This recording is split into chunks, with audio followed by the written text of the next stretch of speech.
Welcome to magnet brains. मैं रिया चौहान, आपकी host और एनटीएससी सोशल साइंस के लिए आपकी दोस्त, आज आपके लिए लेकर आई हूँ फ्रेंच रिवॉल्यूशन के एमसीक्यूज। तो फ्रेंच रिवॉल्यूशन वाला चैप्टर जो पहला वाला पार्ट है वो अभी हमने थोड़े टाइम पहले कंप्लीट किया, उसकी वीडियो आपको मिल गई होगी। तो अब हम उसको क्या कर लेते हैं, रिवाइज बहुत अच्छे से। फ्रेंच रिवॉल्यूशन वाला चैप्टर जो है वो बहुत बढ़िया तरीके से हमने पढ़ा, सारा कुछ अच्छे से हमने कवर किया।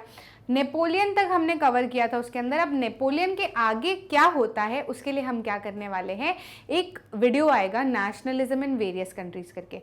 तो वो नेशनलिज्म इन वेरियस कंट्री है ना, वो भी दो या तीन पार्ट में, जो दो पार्ट में आएगा। तो उसमें इसलिए दो पार्ट में किया है क्योंकि नेशनलिज्म इन वेरियस कंट्री मतलब अलग अलग देश में नेशनलिज्म की हम बात करेंगे। तो हम यूरोप और इंडिया लेंगे।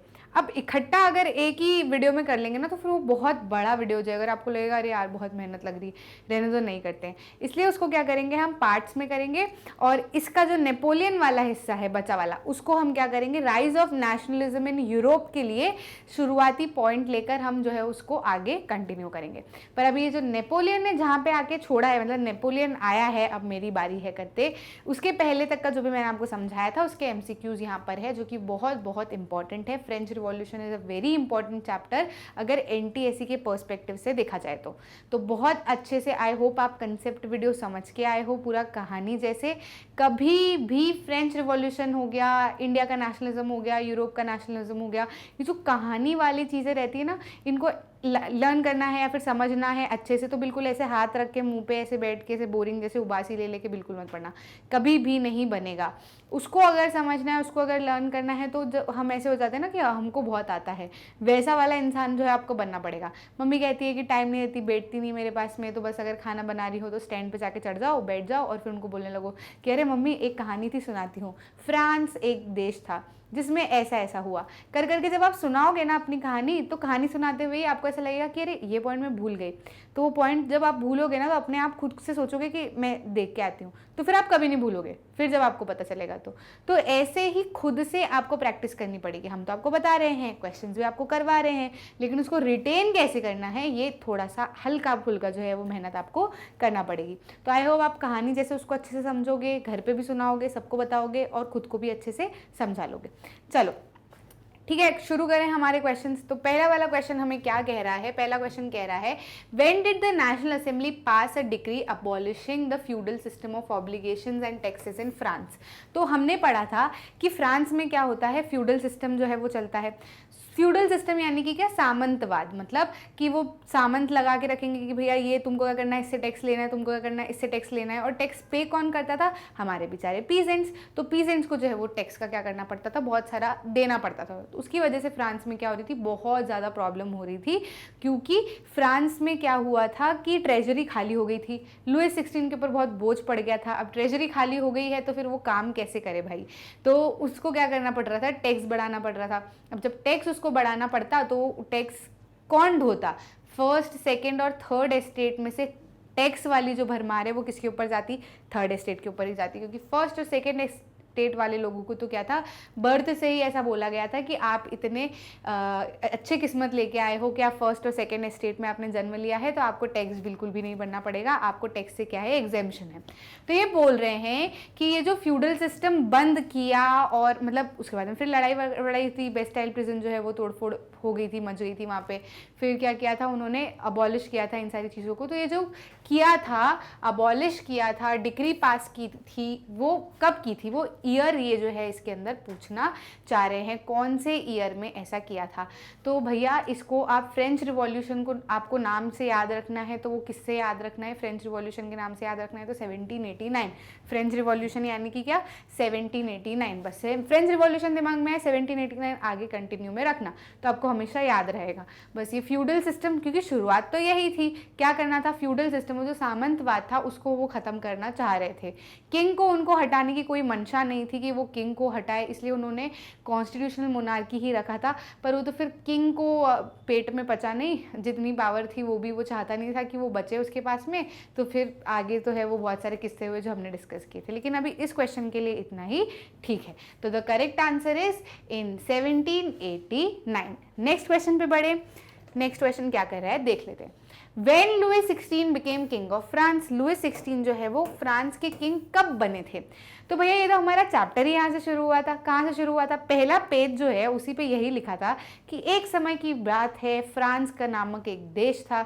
लेकिन हिंदी में बता रही हूँ, पर थोड़ा सा उसके अंदर लिखा था कि बर्बन फैमिली थी, और बर्बन फैमिली की जो क्या थे, सपूत थे, उन्होंने क्या किया, थ्रोन को जो है वो अपनाया, थ्रोन पे वो बैठे, तो लुई 16 का नाम लिया। फिर लुई 16 के बारे में बताया कि मेरी एंटोइनेटे से क्या की, उन्होंने शादी की, who was the queen of Austria, है ना, ऑस्ट्रिया के दामाद बने। ऐसी पूरी कहानी जो है वो बता रखी है।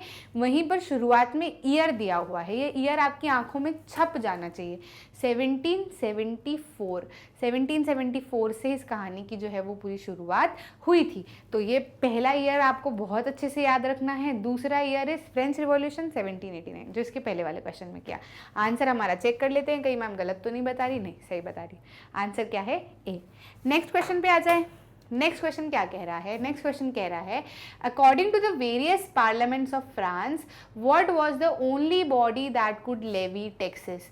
तो जो अलग अलग रूल्स थे फ्रांस के, अलग अलग चीज़ें जो बनाई गई थी फ्रांस के लिए, उसके हिसाब से ऐसी कौन सी बॉडी थी जो टैक्स लेवी करती थी? तो टैक्स की यदि हम बात करें तो पूरा मैंने आपको सिस्टम बताया था, फर्स्ट एस्टेट, सेकंड एस्टेट और थर्ड एस्टेट। तो थर्ड एस्टेट में कौन थे भैया? हमारे नॉर्मल लोग जो है, हल्के फुल्के रिच मैन थे, और बहुत सारे जो है वो पुअर थे। सेकंड वाले में नोबल्स थे, और फर्स्ट वाले में क्लर्जीज थे। तो टैक्स जो है ये इनको पे करना पड़ता था। और ऐसी मतलब हाँ, इसको आप कैसे याद रख सकते हो? एक और चीज़ से भी याद रख सकते हो कि जब टैक्स बढ़ाना था लुई 16 को, तो उसको किसको बुलाना पड़ा? एस्टेट जनरल की बॉडी को बुलाना पड़ा, है ना, एस्टेट जनरल की मीटिंग को बुलाना पड़ा। तो एस्टेट जनरल क्या थी? एस्टेट जनरल क्या थी? एस्टेट जनरल एक बॉडी थी, पॉलिटिकल बॉडी थी, जो जिसमें क्या होता था, तीनों एस्टेट के क्या आते थे, रिप्रेजेंटेटिव जो है वो आते थे तीनों एस्टेट के। तो भैया टैक्स जो है वो सारा कुछ किसके ऊपर जाता है? जनता के ऊपर ही जाता है। और इनको क्यों बुलाते थे? एस्टेट जनरल को बुलाते इसलिए थे क्योंकि टैक्स बढ़ाना है, तो इनकी रजामंदी भी होनी चाहिए ना, कि भैया रिप्रेजेंटेटिव आएंगे, बोलेंगे कि हाँ चलो हमको बढ़ाना है, हमको नहीं बढ़ाने देना है, ऐसा। तो इससे भी आप जो है वो थोड़ा बहुत याद कर सकते हो। तो कौन सी बॉडी थी जो टैक्स लेवी करती थी? Is the estate general. Crown तो करता नहीं था, क्लर्जी को भी नहीं मिलता था, नोबेलिटी को भी नहीं देना पड़ता था, ये तो बढ़िया मज़े करते थे। एस्टेट जनरल की बॉडी, मतलब अगर पूरी तरीके से देखें तो पूरा आ रहा है। देखो अब क्लर्जी जो है ये इंक्लूडेड थे, नोबेलिटी जो भी है ये कहीं ना कहीं इंक्लूडेड तो थे। अगर टैक्स पे नहीं करते थे तो क्या हुआ? बात जो थी वो तो करनी पड़ती थी ना इनको, लेने देने का तो जो भी है इनके अंदर कामकाज था ना। तो और फिर ये ऑप्शन टिक करेंगे, ये ऑप्शन टिक करेंगे, तो इसको टिक करेंगे तो ये बच जाएगा, इसको टिक करेंगे तो ये बच जाएगा।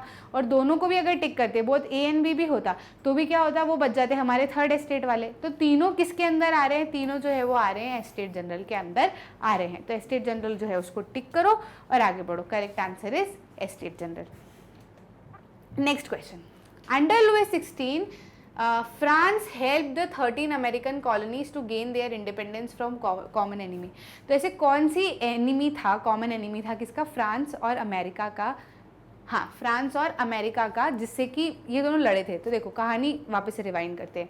क्या कि ट्रेजरी ख़त्म हो गई थी। ट्रेजरी ख़त्म होने, फ्रांस की ट्रेजरी ख़त्म हो गई थी ना, तो ट्रेजरी ख़त्म होने के रीजंस क्या थे, क्या कारण थे? कारण ये थे कि एक तो बहुत बड़ा वर्सेल्स का इनका पैलेस था। दूसरा ये था कि वॉर में जो है फ्रांस का बहुत हद तक खर्चा हो गया था। तो कौन से वॉर में? वॉर लड़ रहा था अमेरिका। अमेरिका जो है वो क्या कर रहा था? वॉर लड़ रहा था। किससे वॉर लड़ रहा था अमेरिका? अमेरिका वॉर लड़ रहा था किससे? ब्रिटेन से। क्यों भाई? ब्रिटेन से वॉर लड़ने की क्या ज़रूरत थी? ब्रिटेन से वॉर लड़ने की इसलिए ज़रूरत थी क्योंकि ब्रिटेन ने अमेरिका को क्या कर रखा था? कॉलोनी बना रखा। जैसे भारत देश को कॉलोनी बनाया था ना, ऐसे अमेरिका को भी बनाया था। अमेरिका को बनाया था इसने कॉलोनी, लेकिन अमेरिका जो है इसका भाईचारा था बहुत ज़्यादा, बहुत अच्छे दोस्त थे अमेरिका। किसके साथ में बहुत अच्छा दोस्त था अमेरिका? अमेरिका बहुत अच्छा दोस्त था फ्रांस के साथ में। ठीक है, तो फ्रांस जो है ये दोनों क्या थे? जय वीरू थे, बहुत बढ़िया अच्छे से। तो फ्रांस ने क्या बोला कि अरे भाई तू वॉर लड़ रहा है और अमेरिका को क्या है, बहुत ज़्यादा पैसे की ज़रूरत भी थी। क्यों थी? क्योंकि भैया वॉर लड़ रहे हैं तो ऐसा तो है नहीं कि इधर से भिंडी मारी टमाटर मारा काम हो गया कि चलो ठीक है, ऐसे करके जो भी है वो लड़ाई झगड़े हो गए। लेकिन अभी क्या करना पड़ेगा इनको? किसकी ज़रूरत पड़ेगी? वेपन की ज़रूरत पड़ेगी। वेपन में बहुत ज़्यादा पैसा खर्च होगा, सोल्जर्स की जाने जाएंगी, मेडिकेशन, वॉर में तो ऐसा बहुत सारी चीज़ें चाहिए होती है, तो इसको ज़रूरत थी पैसे की। तो फ्रांस की तो वैसे ही लगी पड़ी थी, कम था इसके पास में, लेकिन फिर भी बोला कि चलो नहीं, मैं तुम्हारी मदद करूँगा। किसकी? अमेरिका की। तो इसने बहुत सारा जो है वो अपनी तरफ से क्या दिया, अमेरिका को फाइनेंशियल सपोर्ट दिया, जिसकी वजह से इसका खुद का ही जो फाइनेंस था वो बहुत बुरी तरीके से ड्रेन हो गया। इतना ड्रेन हो गया कि रेस्ट इज हिस्ट्री, पूरा जो है वो हमने पढ़ा, उसकी पूरी हमने बातचीत पूरे कंसेप्ट वीडियो में की थी। तो किसके साथ में लड़ा था अमेरिका? फ्रांस ने हेल्प की थी अमेरिका को किसके साथ में लड़ने के लिए? ब्रिटेन के साथ में लड़ने के लिए। याद रहेगा आप? ठीक, सारे के सारे क्वेश्चंस के साथ में मैं आपको पूरी की पूरी स्टोरी बताते जाऊंगी, ताकि कभी भी आप ऑप्शंस में कंफ्यूज ना हो कि यार ये टिक किया, ये क्यों टिक नहीं किया। ठीक है, क्वेश्चन 5 आता है, कासल और a stately residence belonging to a noble man was called. तो नोबल मैन के जो कासल थे या फिर जो है स्टेटली रेसिडेंस मतलब रहने की जो जगह थी, उसको क्या बुलाया जाता था? तो ये आपका पार्ट जो है वो कहाँ से उठाया गया है बताती हूँ मैं आपको, कि जब बेस्टाइल प्रिजन के ऊपर हमला हुआ था और फिर क्या हुआ था, रूमर्स फैल गए थे, बहुत ज़्यादा रूमर्स फैल गए थे कि किंग जो है वो लोगों को कंट्रोल करना चाहता है।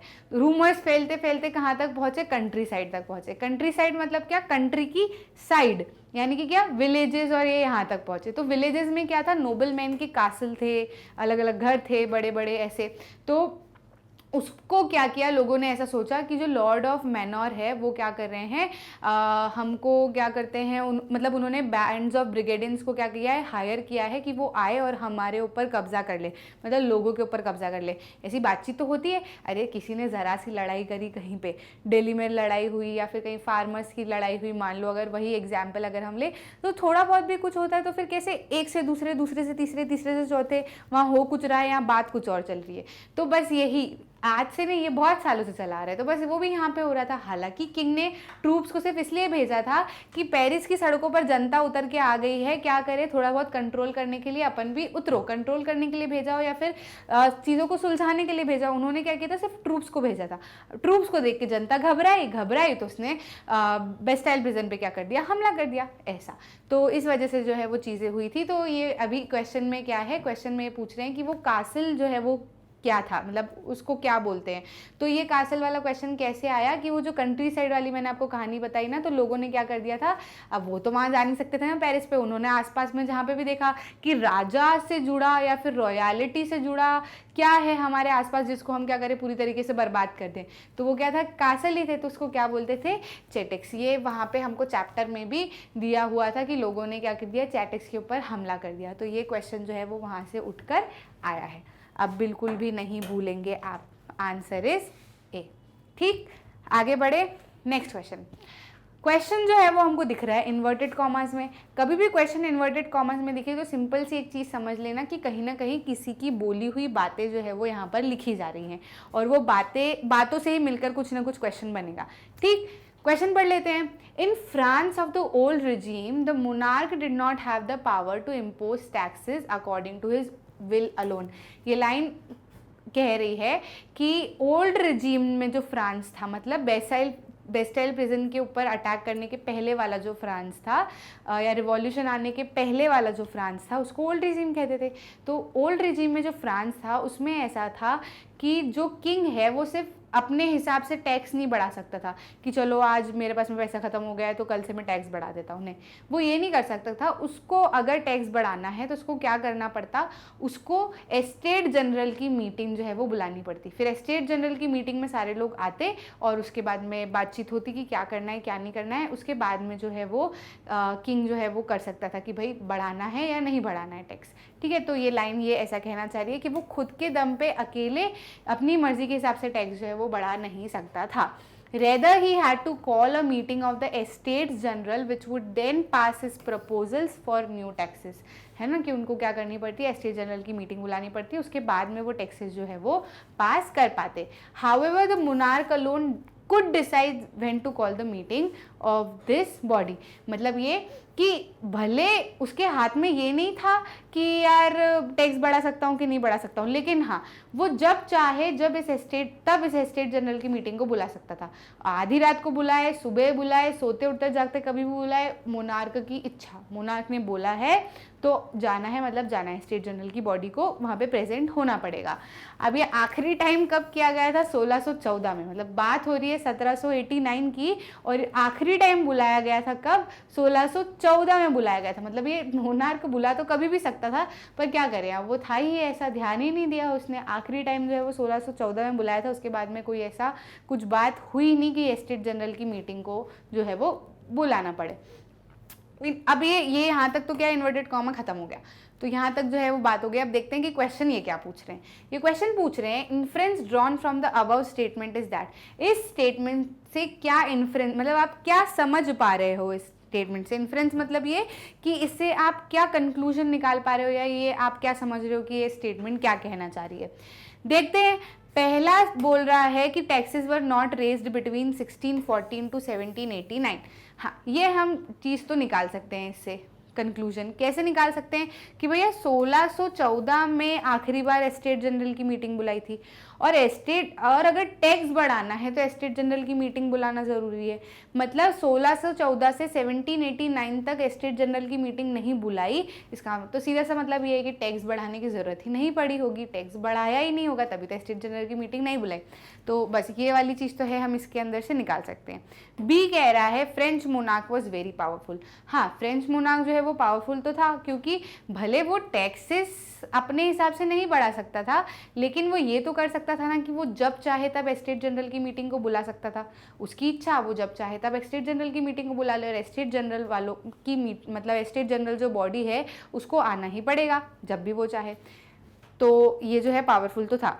सी क्वेश्चन कह रहा है monarch was in need of more money due to financial crisis. हाँ भाई, पैसों की ज़रूरत तो थी, फाइनेंशियल क्राइसिस चल रही थी, तभी तो टैक्स बढ़ाने की बात चल रही थी। तो मोनार्क जो है उसको बहुत ज़्यादा पैसे की ज़रूरत थी, इसलिए उसको टैक्स बढ़ाना था, और टैक्स बढ़ाने के लिए ये जो है वो पूरी पिक्चर चल रही थी। तो हम देख लेते हैं कि ये वाला भी सही है, ये वाला भी सही है, ये वाला भी सही है, और चलो डी में ऑल ऑफ द अबव भी दे दिया। तो क्या इसको टिक करे, इसको टिक करे, किसको टिक करे? अरे सारे सही है, तो ऑल ऑफ द अबव टिक होगा ना। सारे क्वेश्चन, सारे ऑप्शन जो है वो बिल्कुल सही नज़र आ रहे हैं। पूरा जो है इसका इन्फ्रेंस उन्होंने निकाल के सारे ऑप्शंस में दे दिया। ठीक है, नेक्स्ट क्वेश्चन पे आ जाते हैं।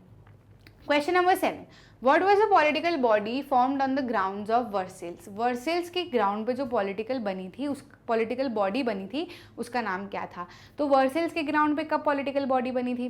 स्टेट जनरल की मीटिंग बुलाई गई। स्टेट जनरल की मीटिंग में जब जा रहे थे, तब थर्ड स्टेट वाले लोगों ने बोल दिया कि अब हम जो है वो हमारी बात रखेंगे। बात रखने के लिए वो लोग वहाँ पर गए, तो उन्होंने बात रखी कि अरे अब जो वोटिंग होगी वो ऐसी नहीं होनी चाहिए कि फर्स्ट और सेकंड और थर्ड स्टेट का एक एक वोट हो तो इंडिविजुअली हर पर्सन का वोट होना चाहिए। इतनी बात जैसे ही बोली, किंग भड़क गया। किंग ने बोला मैं तो मानने ही नहीं वाला भाई, मैं तो थर्ड स्टेट वाले लोग जो है उन्होंने बोला कि आप नहीं मानने वाले तो हम भी नहीं मानने वाले। ये उठ के चल दिए, ये बाहर हो गए मीटिंग से, और कहाँ पर आके बैठे? ग्राउंड ऑफ वर्सेल्स पे आके बैठे। वर्सेल्स क्या, वो जो पूरा राजा का राज दरबार था, महल था, ठीक है, वहाँ के ग्राउंड में आके वो लोग बैठे, और वहाँ पे उन्होंने शपथ खाई कि मैं प्रतिज्ञा लेता हूँ या मैं प्रतिज्ञा लेती हूँ, जो भी है। उन्होंने बोला कि हम लोग आज से शपथ खाते हैं कि ये जो पूरा हमारा ग्रुप बना है, हमारी कमेटी बनी है, तब तक नहीं टूटेगी जब तक हम फ्रांस के लिए कॉन्स्टिट्यूशन ड्राफ्ट नहीं कर लेते। और हम अपने आप को, हमारी इस कमेटी को जो है वो क्या नाम देते हैं? नेशनल असेंबली का नाम देते हैं। तो इन्होंने पॉलिटिकल बॉडी बनाई नेशनल असेंबली, जिसने क्या किया? अपना कॉन्स्टिट्यूशन जो है वो ड्राफ्ट किया। सबसे पहला कॉन्स्टिट्यूशन जो है वो ड्राफ्ट किया। आंसर चेक कर लेते हैं, क्या है हमारा आंसर? आंसर इज ए, बिल्कुल सही है। ठीक, चलो बढ़ते हैं हमारे अगले क्वेश्चन पे। क्या है हमारा अगला क्वेश्चन? अगला क्वेश्चन है question number 8, which of the following was not a cause of French revolution. हमको बताना है कि इनमें से कौन सा जो ऑप्शन है वो फ्रेंच रिवॉल्यूशन का कॉज नहीं था। मतलब हम ऐसा करते हैं कि तीन ऑप्शन हम ऐसे ढूंढ लेते हैं जो कि कॉज है ना, तो जो बचा हुआ रहेगा वैसे भी हो जाएगा। ऐसे ऑप्शन को, ऐसे क्वेश्चंस को आप इस तरीके से भी कर सकते हो कि भैया 3 देख लो कि ये वाले जो है, जो बचा है वो हमारा बचेगा ही, वही वाला जो नहीं कॉज है। या फिर ऐसा होता है कि अच्छे से कंसेप्ट पढ़ा होता है ना, तो हमको वैसे ही दिख जाता है कि अरे ये वाला तो कॉज था ही नहीं। तो ये 2 तरीके हो सकते हैं, देख लेते हैं, आपको जैसे ठीक लगे वैसा कर लेना। अभी क्वेश्चन सॉल्व करते हैं। पहला ऑप्शन कह रहा है attack on France by Germanic tribes of north. भैया देखो, अभी तक जो अपन ने जितना पढ़ा नेपोलियन का, उसमें जर्मनी की कुछ भी ऐसी बात नहीं हुई अभी तक में। ठीक है, तो देखते हैं, इसको हम ऑप्शन में रख लेते हैं, हो सकता है यही आंसर हो। देख लेते हैं बाकी, मतलब हमको दूसरे ऑप्शन के हिसाब से चलना पड़ेगा। बी कह रहा है a major economic crisis that bankrupted the monarchy and deprived of it deprived it of its authority. हाँ, ऐसा तो हुआ था। क्या हुआ था कि बहुत ज़्यादा इकोनॉमिक क्राइसिस आ गई थी, सब्सिस्टेंस क्राइसिस जो है वो आ चुकी थी, जिससे कि क्या हुआ, मोनार्की जो है वो बैंकरप्ट हो गई, बिल्कुल ही उनके पास में पैसा बिल्कुल भी नहीं बचा। बैंकरप्ट होना यानी कि क्या मतलब, कुछ भी फूटी कौड़ी भी ना बचना, है ना। तो बिल्कुल ही बैंकरप्ट हो गई monarchy and deprived it of its authority, उसकी अथॉरिटी जो है वो बिल्कुल खत्म हो चुकी थी। तो ये वाला ऑप्शन जो है ये टिक नहीं करेंगे हम, जाहिर सी बात है, क्योंकि ये ट्रू है फ्रेंच रिवॉल्यूशन के लिए, हमको तो नॉट वाला बताना है, तो ये वाला ऑप्शन जो है वो हट गया।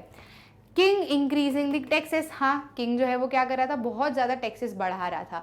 बढ़ा रहा था वो, मतलब ऐसा था कि बढ़ा तो दिया उसने, तो ऐसा हो कि भैया सिटीजन सारे बांटे, है ना, टैक्स वाला सेक्शन, तो ऐसा हो ही नहीं रहा था। किसके मत्थे पे जा रहा था सारा के सारा टैक्सेस, थर्ड एस्टेट के पीजेंट्स वालों पे, क्योंकि जो रिच थोड़े बहुत है उनका भी काम चल जा रहा था, बेचारे पीजेंट जो है वो बहुत ज़्यादा परेशान हो रहे थे। जो पुअर सेक्शन था थर्ड एस्टेट का, सारा के सारा टैक्स उन्हीं को ढोना पड़ रहा था। फर्स्ट और सेकेंड एस्टेट वालों को तो टैक्स देना नहीं पड़ता था।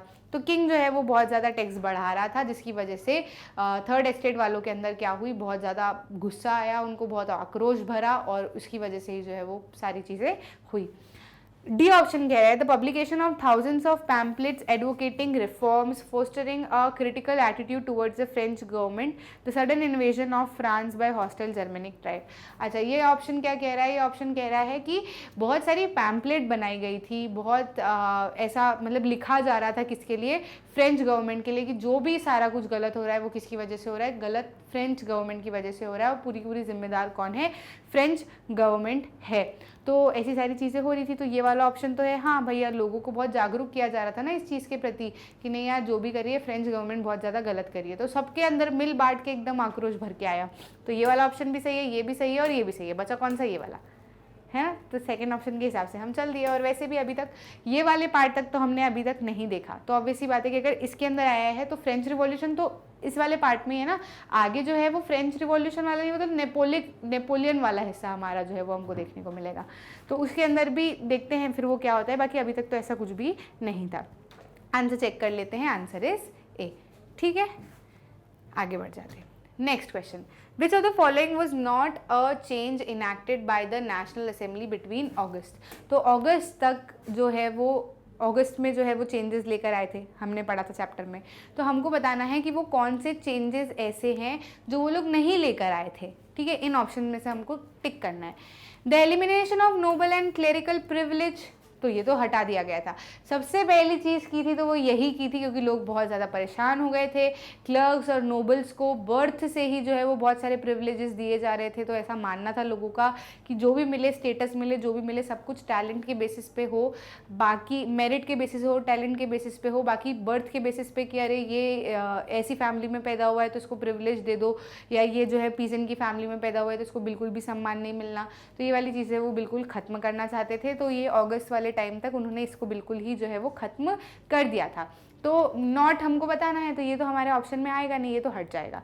ठीक है, a complete reorganisation of church, हाँ, चर्च का जो है वो पूरी तरीके से कंप्लीट रीऑर्गेनाइजेशन कर दिया था, बैरिक्स और ऑफिसेज में कन्वर्ट कर दिया था। वो नहीं चाहते थे कि अगर वो, उनको ऐसा था कि अगर ये सारी चीज़ें अभी भी रखेंगे और चर्च के अंदर जो है वो सारी चीज़ें चलती रहेंगी तो आज नहीं तो कल फिर से जो है क्लर्जीज उठ के आएंगे और कहेंगे कि नहीं ऐसा मत करो, वैसा करो। तो जो है सारा कुछ इनसे पहले सारा हटा दो, उसके बाद में देखते हैं क्या करना है। तो चर्चेस का तो जो है वो पूरा रीऑर्गेनाइजेशन कर दिया था। The execution of King Louis 16, क्या लुइस 16 को हटा दिया था अगस्त तक? नहीं, लुइस 16 को नहीं हटाया था।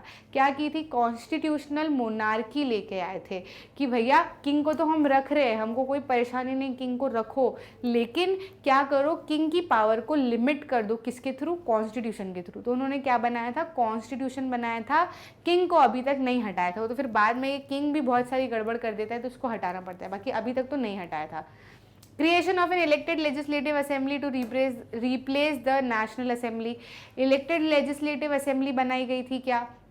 नेशनल असेंबली को रिप्लेस करने के लिए, हाँ बिल्कुल, ये भी जो है वो किया था। लेजिस्लेटिव असेंबली जो है वो बनाई गई थी और नेशनल असेंबली को क्या कर दिया था, रीनेम कर दिया था, रिप्लेस कर दिया था, और फिर वो कन्वेंशन वगैरह भी सब आया था। तो ठीक है, यहाँ तक तो अभी इतना ही है ना। तो यहाँ पे क्या है, हमको बताना है नॉट वाला। तो नॉट कौन सा है, हमारा एग्जीक्यूशन, किंग का जो है वो एग्जीक्यूशन नहीं किया था, तो this was not the change that took place. तो इसको है हमने टिक कर दिया। आंसर देख लेते हैं, आंसर इज सी। समझ में आ रहा है कि ये क्यों टिक कर रहे हैं, क्योंकि यहाँ पे नॉट पूछा है। ठीक है, next, the church to extracted its share of taxes from peasants in the form of. Church जो है वो अपने मतलब एक टैक्सेस जो है वो वसूलता था पीजेंट्स से। ठीक है, तो किसके फॉर्म में करता था, तो हमने वो वाले पेज पे या फिर वो वाले स्लाइड में या उस टॉपिक के आसपास पढ़ा था, टेल भी पढ़ा था, टिथिस भी पढ़ा था, लिवरेज भी पढ़ा था। तो क्या हो सकता है, देखो लिवरेज जो थे वो वर्ड आपके ध्यान में आने चाहिए कि भैया इसके आसपास हमने क्या पढ़ा था, क्या हो सकता है। तो लिवरेज जो थे वो क्या थी, वो unit of currency of France थी, तो वो तो करेंसी हो गई, तो वो तो नहीं थी। टिथेस जो थे वो, हाँ वो थे, मतलब वही एग्जैक्टली थे कि चर्च क्या करता था, पीजेंट से क्या करता था कि लेता था, टैक्स लेता था। किसके फॉर्म में लेता था, टिथेस के फॉर्म में लेता था कि भैया तुमने जो कल्टीवेट किया है उसका 1/10 हिस्सा जो है वो हमारा होगा, ऐसा करके कुछ जो है वो लेता था। तो वो क्या था, टिथेस थे। और टेल क्या थे, टेल जो है वो डायरेक्ट टैक्सेस थे जो कि पे करने होते थे, तो वो तो हट गया। और प्रॉपर्टी मतलब क्या ऐसा था कि ज़मीन से लेते थे, तो नहीं, ज़मीन वमीन नहीं लेते थे, ज़मीन थी नहीं बेचारे पीजेंट्स के पास में, तो वो क्या देंगे ना। नो टैक्सेस पर टेकन, नहीं टैक्सेस तो लिए गए थे भैया, टैक्सेस के चक्कर में तो सारी बहुत जो परेशानी हुई थी। तो the church to extracted it shares of taxes from the peasants in the form of tithes. ठीक, आंसर चेक कर लेते हैं, answer is A. Next question पे आ जाएं, चलिए। नेक्स्ट क्वेश्चन कह रहा है, the changes brought about in French society due to revolution did not include. French society में जो चेंजेस लाए गए थे उनमें से ये, इन सारे चेंजेस में से वो कौन से चेंजेस थे जो नहीं लाए गए थे, ऐसा ये पूछ रहे हैं, मतलब कौन से चेंजेस थे जो नहीं लाए गए थे। Changes in dress rule, dress rule में चेंज लाए थे क्या, हाँ बिल्कुल लाए थे।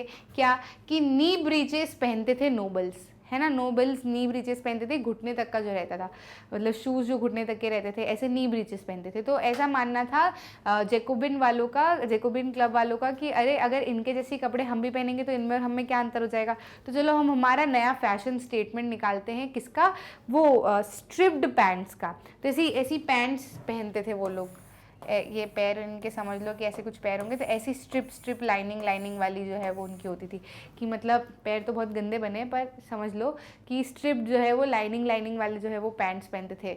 और लेडीज़ के स्कर्ट में भी ऐसी ऐसी स्ट्रिप्स बनी होती थी, तो वो अपने आप को थोड़ा सा अलग दर्शाना चाहते थे कि मतलब कैसी होगी स्ट्रिप जो है वो हम ड्रेस जो है वो पहनेंगे। ठीक है, तो हमारा आंसर क्या हो जाएगा, change in dress rule, lifting of, चलो ये तो है भैया, ये वाला चेंज तो जो है वो लेकर आए थे, है ना। तो हमको बताना है डिड नॉट इंक्लूड, तो ये चेंज तो लेकर आए थे, तो ये तो हम टिक नहीं करेंगे। लिफ्टिंग ऑफ प्रेस सेंसरशिप, क्या प्रेस सेंसरशिप जो है वो हटा दी गई थी, क्या प्रेस की सेंसरशिप हटा दी गई थी, तो हाँ ये हमने पढ़ा था बिल्कुल बहुत अच्छे से कि प्रेस की सेंसरशिप जो है वो हटा दी गई थी। एबॉलिशन ऑफ सेंसरशिप में प्रेस जो है वो अब जो चाहे वो लिख सकती थी, इवन अगर कोई क्रिटिसिज्म होता था गवर्नमेंट के लिए तो वो भी जो है वो प्रेस में इंक्लूड किया जा सकता था। लीगलाइजिंग ऑफ डिवोर्स, हाँ रिवॉल्यूशनरी गवर्नमेंट ने जो स्टेप्स लेकर आए थे वुमेन के लिए, उसमें बहुत इंपॉर्टेंट स्टेप था कि डिवोर्स को क्या कर दिया गया था, लीगलाइज कर दिया था, और मैरिज को भी क्या कर दिया था, एक कॉन्ट्रैक्ट बेसिस पे उन्होंने किया था। तो लीगलाइजिंग ऑफ डिवोर्स जो है ये भी फ्रेंच सोसाइटी में जो है वो लाया गया था। Permanent abolition of slavery and slave trade, नहीं ये जो है थोड़ा सा नहीं हो पाया था। क्यों नहीं हो पाया था, क्योंकि समझो हमने जब एबॉलिशन ऑफ स्लेवरी पढ़ा था, हमने देखा था ओल्ड रिजीम में बात की थी, फिर उसके बाद में हमने बात की थी किसकी बात की थी, नेशनल असेंबली के टाइम की बात की थी, फिर हमने बात की थी कन्वेंशन जब आया था, मतलब जैकोबिन क्लब जब पावर में आया था उसकी बात की थी, और फिर उसके बाद में नेपोलियन ने ओवरटेक कर लिया था, देख के डायरेक्टरी भी आई थी और फिर नेपोलियन ने ओवरटेक कर दिया था। तो ओल्ड रिजीम में तो था ही नहीं, ओल्ड रिजीम में तो स्लेवरी जो है वो चलती थी। उसके बाद में नेशनल असेंबली में क्या हुआ था, ऐसी बातचीत होती थी कि चलो करना चाहिए नहीं करना चाहिए, पर वो ऐसा देख रहे थे कि जो बिजनेसमैन है वो स्लेव ट्रेड से ही कमा रहे हैं, तो अगर इसके खिलाफ अगर कोई लॉ बनाया गया तो ये बिजनेसमैन गुस्सा हो जाएंगे, इस वजह से नहीं कर रहे थे। उसके बाद में आया था कन्वेंशन, तो कन्वेंशन ने तो ये बोला, कन्वेंशन तो खुद ही बेचारा स्लेव वाले हिस्से से आया था, मतलब स्लेव मतलब गरीबी वाले हिस्से से आया था ना। जैकोबिन क्लब तो जो है वो बहुत ज़्यादा उनको प्रताड़ित किया गया था, तो उनका ऐसा मानना था कि जो भी ओवरसीज पोजेशन है फ्रांस की, मतलब अपने देश के भी बाहर जो है कहीं पर अगर उन्होंने पोजेशन कर रखी है, कॉलोनीज बना रखी है, तो वहाँ से भी स्लेव्स को क्या कर दो, छोड़ दो, फ्री कर दो। तभी वो रेड कैप भी उन्होंने डाली थी कि अगर कोई स्लेव फ्री हुआ है तो वो क्या करेगा, रेड कैप पहन के घूमेगा। तो ये चीज़ उन्होंने की थी, लेकिन अगर वो उतने तक पे चलता तो हम कर देते कि स्लेवरी जो है वो अबॉलिश होगी। पर क्या हुआ कि वो कन्वेंशन में भी वो थोड़े टाइम तक ही रही, फिर डायरेक्टरी आ गई, और फिर डायरेक्टरी के बाद में नेपोलियन आ गया, तो नेपोलियन ने क्या किया, फिर से री इंट्रोड्यूस कर दी स्लेवरी। तो परमानेंटली जो है वो अबॉलिश बिल्कुल भी नहीं हो पाई थी। तो यहाँ पे हमसे यही पूछ रहे हैं कि डिड नॉट इंक्लूड, तो डिड नॉट इंक्लूड में हम क्या कर देंगे, permanent abolition of slavery and slave trade is the right answer. Answer check कर लेते हैं, answer is D. Next question पे आ जाते हैं। The controlling body of the reign of terror in 1793 to 1794 was called. Controlling body, reign of terror की जो controlling body थी उसको क्या कहा जाता था। तो रेन ऑफ टेरर जो 1793 से 1794 तक चला, उसमें कंट्रोलिंग बॉडी कौन सी थी, नेशनल गार्ड भी नहीं थी, जैकोबिन तो पावर में आए थे, स्टेट जनरल तो हमारी पुरानी वाली बात है, ओल्ड रिजीम के आसपास की बात है, तो ये तीनों नहीं है। और public committee of public safety जो है वो बनाई गई थी इसी काम के लिए कि क्या कर सके, वो कंट्रोल कर सके सारी चीज़ों को, कि भाई कोई किसी के बारे में बोले नहीं और अलग चीज़ें ना करे, मेथड जो है वो माने रॉबेस्पियर की, तो ऐसी सारी चीज़ें। तो कमिटी ऑफ पब्लिक सेफ्टी जो है वो बनाया गया था इस समय पे। Answer is B. ठीक है, नेक्स्ट क्वेश्चन फिर से ये इन्वर्टेड कॉमर्स में आ गया, मतलब किसी का स्टेटमेंट जो है वो कहा जा रहा है। क्या है, the law should be the expression of the general will. General will, लोग जो जैसा चाहे, सारे लोग जैसा चाहे, विल मतलब इच्छा, सारे लोग जैसा चाहे वैसा, मतलब लॉ जो है, जो कानून है वो ऐसा होना चाहिए कि वो लोगों की इच्छाओं को दर्शाए, एक्सप्रेस करे। ठीक है, All female and male citizens should have a say either personally or by their representatives in its formulation। मतलब सिर्फ ऐसा ना हो कि सिर्फ मेन ही जो है वो अपनी बात रख सके या फिर सिर्फ वुमेन ही अपनी बात रख सके, सारे मेन और वुमेन जो है वो अपनी बात रख सकने के काबिल होने चाहिए, ईदर बाय देमसेल्व्स या फिर उनके रिप्रेजेंटेटिव जो है वो, जो भी रिप्रेजेंटेटिव उन्होंने इलेक्ट किए हैं वो उनकी बातों को रखे। आगे वो कह रहे हैं it should be same for all, सबके लिए क्या होना चाहिए, समान होना चाहिए। All female and male citizens are equally entitled to all the honors and public employment according to their abilities।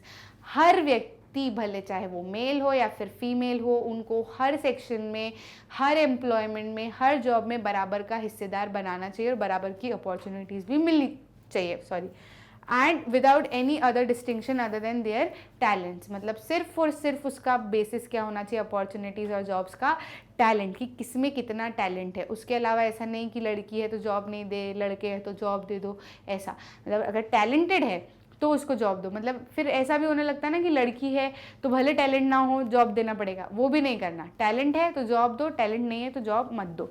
तो ऐसी चीज़ें जो है वो कही जा रही है। तो कहीं ना कहीं हम समझ सकते हैं इसी से कि भैया कहीं ना कहीं वुमेन की राइट्स की जो है वो बात की जा रही है। देख लेते हैं आगे क्वेश्चन क्या बोल रहा है। क्वेश्चन कह रहा है the above statement was declared by, किसने कही थी ये स्टेटमेंट, ये पूछा जा रहा है। रॉबेस्पियर ने कही थी क्या, बिल्कुल भी नहीं, रॉबेस्पियर तो अलाउ ही नहीं कर रहा था, उसने तो इवन वुमेन क्लब को भी क्या कर दिए थे, बंद कर दिए थे। मैरिट ने कही थी क्या, नहीं, मैरिट ने तो वो रिच विच की बात की थी, रिच लोगों की जिम्मेदारी होती है लोगों को संभालना, ऐसा।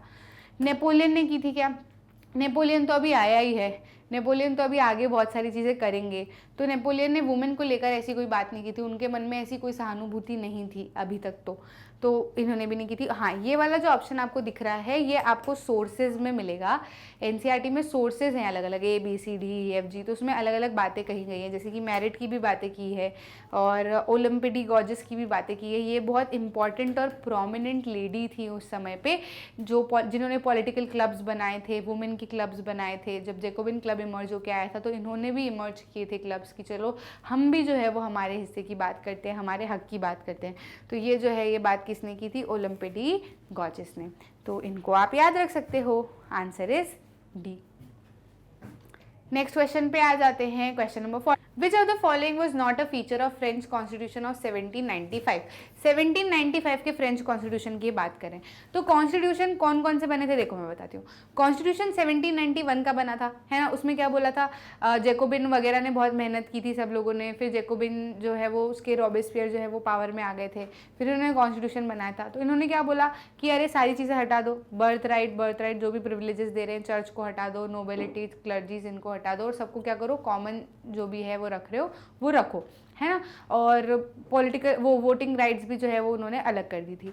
अब फिर क्या हुआ कि रॉबेस्पियर पावर में आ गया था, क्योंकि सारी प्लानिंग रॉबेस्पियर ने करी थी। तो रॉबेस्पियर जो है वो लोगों के लिए क्या हो गया था, एक मसीहा हो गया था। तो रॉबेस्पियर बनते बनते मतलब अच्छा बनते बनते वो कब खराब बन गया पता ही नहीं चला। रॉबेस्पियर गिलोटिन पे चढ़ाने लगा, मेरी बात मानोगे तो ही सब कुछ चलेगा, मेरे मेथड से चलना पड़ेगा, ऐसी सारी बातें वो करने लगा। फिर एंड में रॉबेस्पियर को ही क्या कर दिया, कन्विक्ट कर दिया। तो रॉबेस्पियर वाला पीरियड आप कैसे ध्यान रख सकते हो, रेन ऑफ टेरर जो है वो रॉबेस्पियर वाला पीरियड था, 1793 से 1794 तक का। ठीक, जैसे ही रॉबेस्पियर खत्म हुआ 1794 में, तो फिर नया कॉन्स्टिट्यूशन बनाने की जरूरत फिर से पड़ती ना, क्योंकि बहुत गड़बड़ हो गई थी यार, ऐसे नहीं बनाते तो कैसे काम चलता। तो पावर में कौन आए, वेल्दियर मिडिल क्लासेस पावर में आए थे। रॉबेस्पियर के जाने के बाद में मैंने बताया था आपको कंसेप्ट वीडियो में। तो कौन पावर में आए, हमारे वेल्दियर मिडिल क्लासेस। तो वेल्दियर मिडिल क्लासेस ने ये वाला कॉन्स्टिट्यूशन बनाया था। तो अब क्लिक होगा आपको कि वेल्दियर मिडिल क्लासेस ने कॉन्स्टिट्यूशन बनाया ये वाला, तो फिर उन्होंने किस हिसाब से बनाया होगा। तो हमको बताना है कि which is not the feature of, कौन सा फीचर नहीं है। इन्होंने क्या किया, it created a franchise limited to male property holders. हाँ, उन्होंने यही किया था। उन्होंने क्या बोला कि हाँ भाई ऐसा करते हैं आप कि हम अभी तो सबको वोटिंग राइट अपन ने दे दी थी, अब क्या करो कि जो है जो मेल प्रॉपर्टी होल्डर रहेंगे, जिनके पास में प्रॉपर्टी है, उन्हीं को क्या करो वोटिंग राइट जो है वो दो। तो ये वाला तो है, सही बात है। तो ये ऑप्शन तो हट जाएगा क्योंकि नॉट टिक करना है हमको। फिर यहाँ पे बता रहा है कि it created the council of public safety. क्या इन्होंने काउंसिल ऑफ पब्लिक सेफ्टी जो है वो क्रिएट की थी। काउंसिल ऑफ पब्लिक सेफ्टी जो है वो बनी थी, कब बनी थी, अभी हमने देखा था। काउंसिल ऑफ पब्लिक सेफ्टी हमारी बनी थी रेन ऑफ टेरर के टाइम पे, ठीक है। तो हमको बताना है कि which is not the feature, कौन सा फीचर नहीं है। हाँ, तो ये जो है वो नहीं बनी थी। और हम देख लेते हैं आगे क्या है। It created the council of ancients, council of ancients भी बनाए थे क्या, देखते हैं। It created a 5 man directorate to hold executive power. हाँ, इन्होंने ये जरूर बनाया था, क्या डायरेक्टरी बनाई थी जिसके अंदर 5 मैन एग्जीक्यूटिव रखे थे कि भैया अभी तक हमने रॉबेस्पियर को पावर दे दी थी, सिर्फ सिंगल पर्सन के हाथ में पावर थी, इसलिए सारी गड़बड़ हुई। अब ऐसा करो कि 5 मेंबर्स को दो और लेजिस्लेटिव बना लो, काउंसिल बना लो। तो क्या होने लगा, डायरेक्टरी और लेजिस्लेटिव काउंसिल की क्या होने लगी, मच होने लगी। तो फिर उनकी जमी नहीं, फिर क्या आया था, नेपोलियन आया था। तो ये चीज़ें हुई थी। तो आपको क्या लगता है क्या आंसर है। अभी थोड़ी देर पहले हमने पढ़ा था कि काउंसिल ऑफ पब्लिक सेफ्टी जो है वो बनी थी कब, रेन ऑफ टेरर के टाइम पे बनी थी, इसके टाइम पे जो है वो नहीं बनी थी। तो देख लेते हैं हम आंसर, हमारा आंसर क्या है, आंसर इज बी। बी जो है वो सही चीज़ है। तो ये भी बनाई गई होगी काउंसिल ऑफ एंशिएंट्स, बुक में तो नहीं दिया पर वो ऑप्शन में दे देते हैं ऐसा कुछ, ठीक है। तो बी जो है वो क्या आ जाएगी, council of public safety. Next question, in 1793 the Jacobian politician Schmidt sought to justify the closure of women's club on the following grounds। In grounds पे शॉमिट जो थे पॉलिटिशियन थे, किसके पॉलिटिशियन थे, जैकोबिन क्लब के पॉलिटिशियन थे। तो उन्होंने एक स्पीच दी थी, किन्होंने स्पीच दी थी, पॉलिटिशियन थे, इनका नाम था शॉमिट। इन्होंने एक स्पीच दी थी, किस बारे में दी थी, वो जस्टिफाई करना चाहते थे जो भी सब कुछ गलत हो रहा था वुमेन के साथ में, उसको और जस्टिफाई करना चाहते, मतलब जस्टिफाई मतलब सही बताना चाह रहे थे। क्या भाई, क्या हो रहा था वुमेन के साथ में, ऐसा हो रहा था वुमेन्स के साथ में कि वुमेन्स जो है वॉर जब लड़ने गए थे ऑस्ट्रिया और प्रूशिया से, तो वुमेन जो है बैकग्राउंड पे वुमेन्स ने बहुत काम किया था, घर भी संभाला था, फैमिली भी संभाली थी। अब सारे मेन तो चले गए थे तो घर क्या, ऐसा थोड़े ना है कि कुछ भी आसपास से लेके काम चला लिया, नहीं वही सभी के मेन चले गए थे। तो फिर इनको अर्निंग भी करनी पड़ी, अर्निंग करनी पड़ी तो बहुत ज़्यादा इनको प्रॉब्लम हुई। तो फिर इनको ऐसा लगा कि हम भी जो है वो हम इन्फीरियर नहीं है, हमारे अंदर भी टैलेंट्स हैं, हमारे टैलेंट को भी क्या करना चाहिए, समझना चाहिए लोगों को, और हम भी जो है वो उभर के आगे आएंगे, हमको भी हमारे हक के लिए लड़ाई करनी पड़ेगी। तो फिर जैकोबिन जब पॉलिटिकल क्लब्स उभर रहे थे ना, तो वुमेन्स के पॉलिटिकल क्लब्स भी उभर रहे थे, लेकिन रॉबेस्पियर ने क्या किया, वुमेन के पॉलिटिकल क्लब को हटा दिया, बंद कर दिया, बैन कर दिया। तो इस चीज़ को ये पॉलिटिशियन जो है ये क्या कर रहे थे, जस्टिफाई कर रहे थे कि हमने सही किया है, जो वुमेन को क्या किया है, इनके पॉलिटिकल राइट जो है हमने मतलब इन्होंने जो क्लब बनाया है उसको हम बैन कर रहे हैं, तो ये हमने सही किया है। तो ये क्या बोलकर सही बता रहे थे उसको हम देख लेते हैं। ये कह रहे थे has nature entrusted domestic duties to man.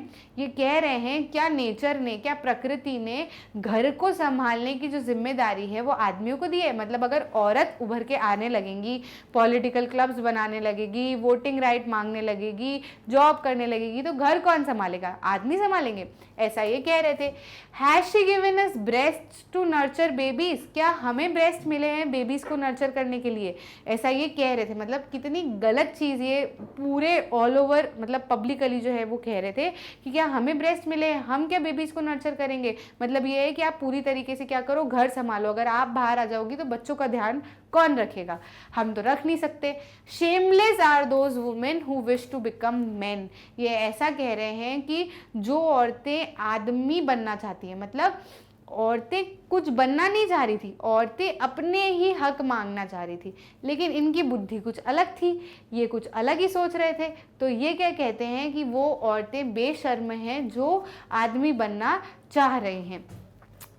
Have not duties been fairly distributed, क्या ड्यूटीज़ फेयरली डिस्ट्रीब्यूटेड नहीं है। मतलब अगर शुरुआत से ऐसा चल रहा है कि औरतों ने घर संभाला है और आदमियों ने बाहर का काम किया है, तो ये क्या है, ड्यूटीज़ प्रकृति ने डिसाइड की है, तो क्या ये सही तरीके से डिसाइड नहीं की है, मतलब जो अब तुम चेंज करने चली हो, ऐसी जो है ये पॉलिटिशियन की बात थी। इस बात को बिल्कुल भी सीरियसली मत लेना, पॉलिटिशियन का स्टेटमेंट दिया जा रहा है, इस तरीके से किसी को भी किसी से बात करने की ज़रूरत नहीं है, पर ये पॉलिटिशियन का स्टेटमेंट दिया जा रहा है, तो ये बात की जा रही है कि उस समय पे औरतों की क्या स्थिति थी। ठीक है, in light of the above statement the status of women during French revolution could be analysed as. इस स्टेटमेंट को पढ़ के हम क्या समझ सकते हैं कि उस समय पे औरतों की क्या स्थिति थी, देख लेते हैं, सारे ऑप्शंस में से चेक कर लेते हैं।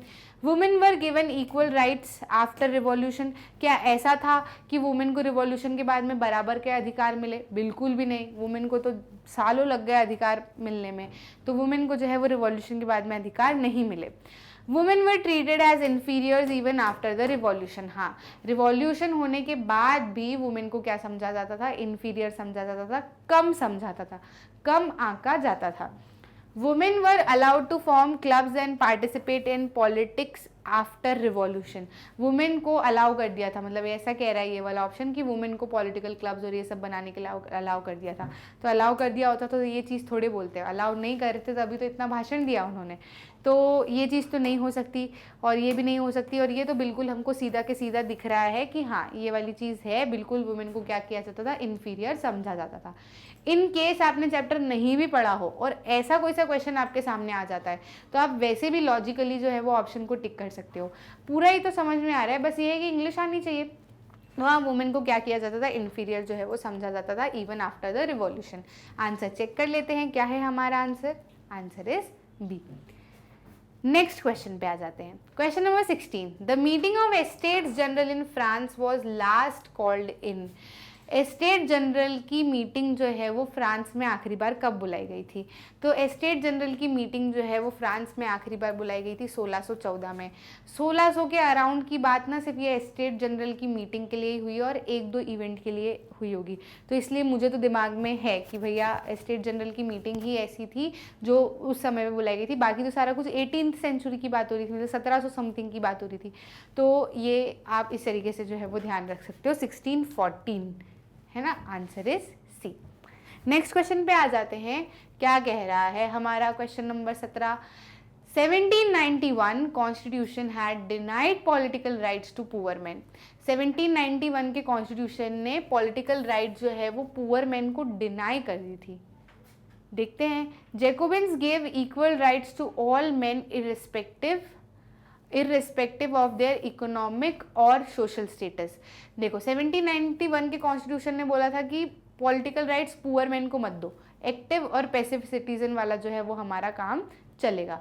ठीक है। और फिर Jacobins gave equal rights to all men irrespective of their economic और सोशल स्टेटस। फिर जेकोबिन ने क्या किया, इक्वल राइट्स दी किसको, सारे मेन को, इररिस्पेक्टिव ऑफ देयर सिटीजन्स को।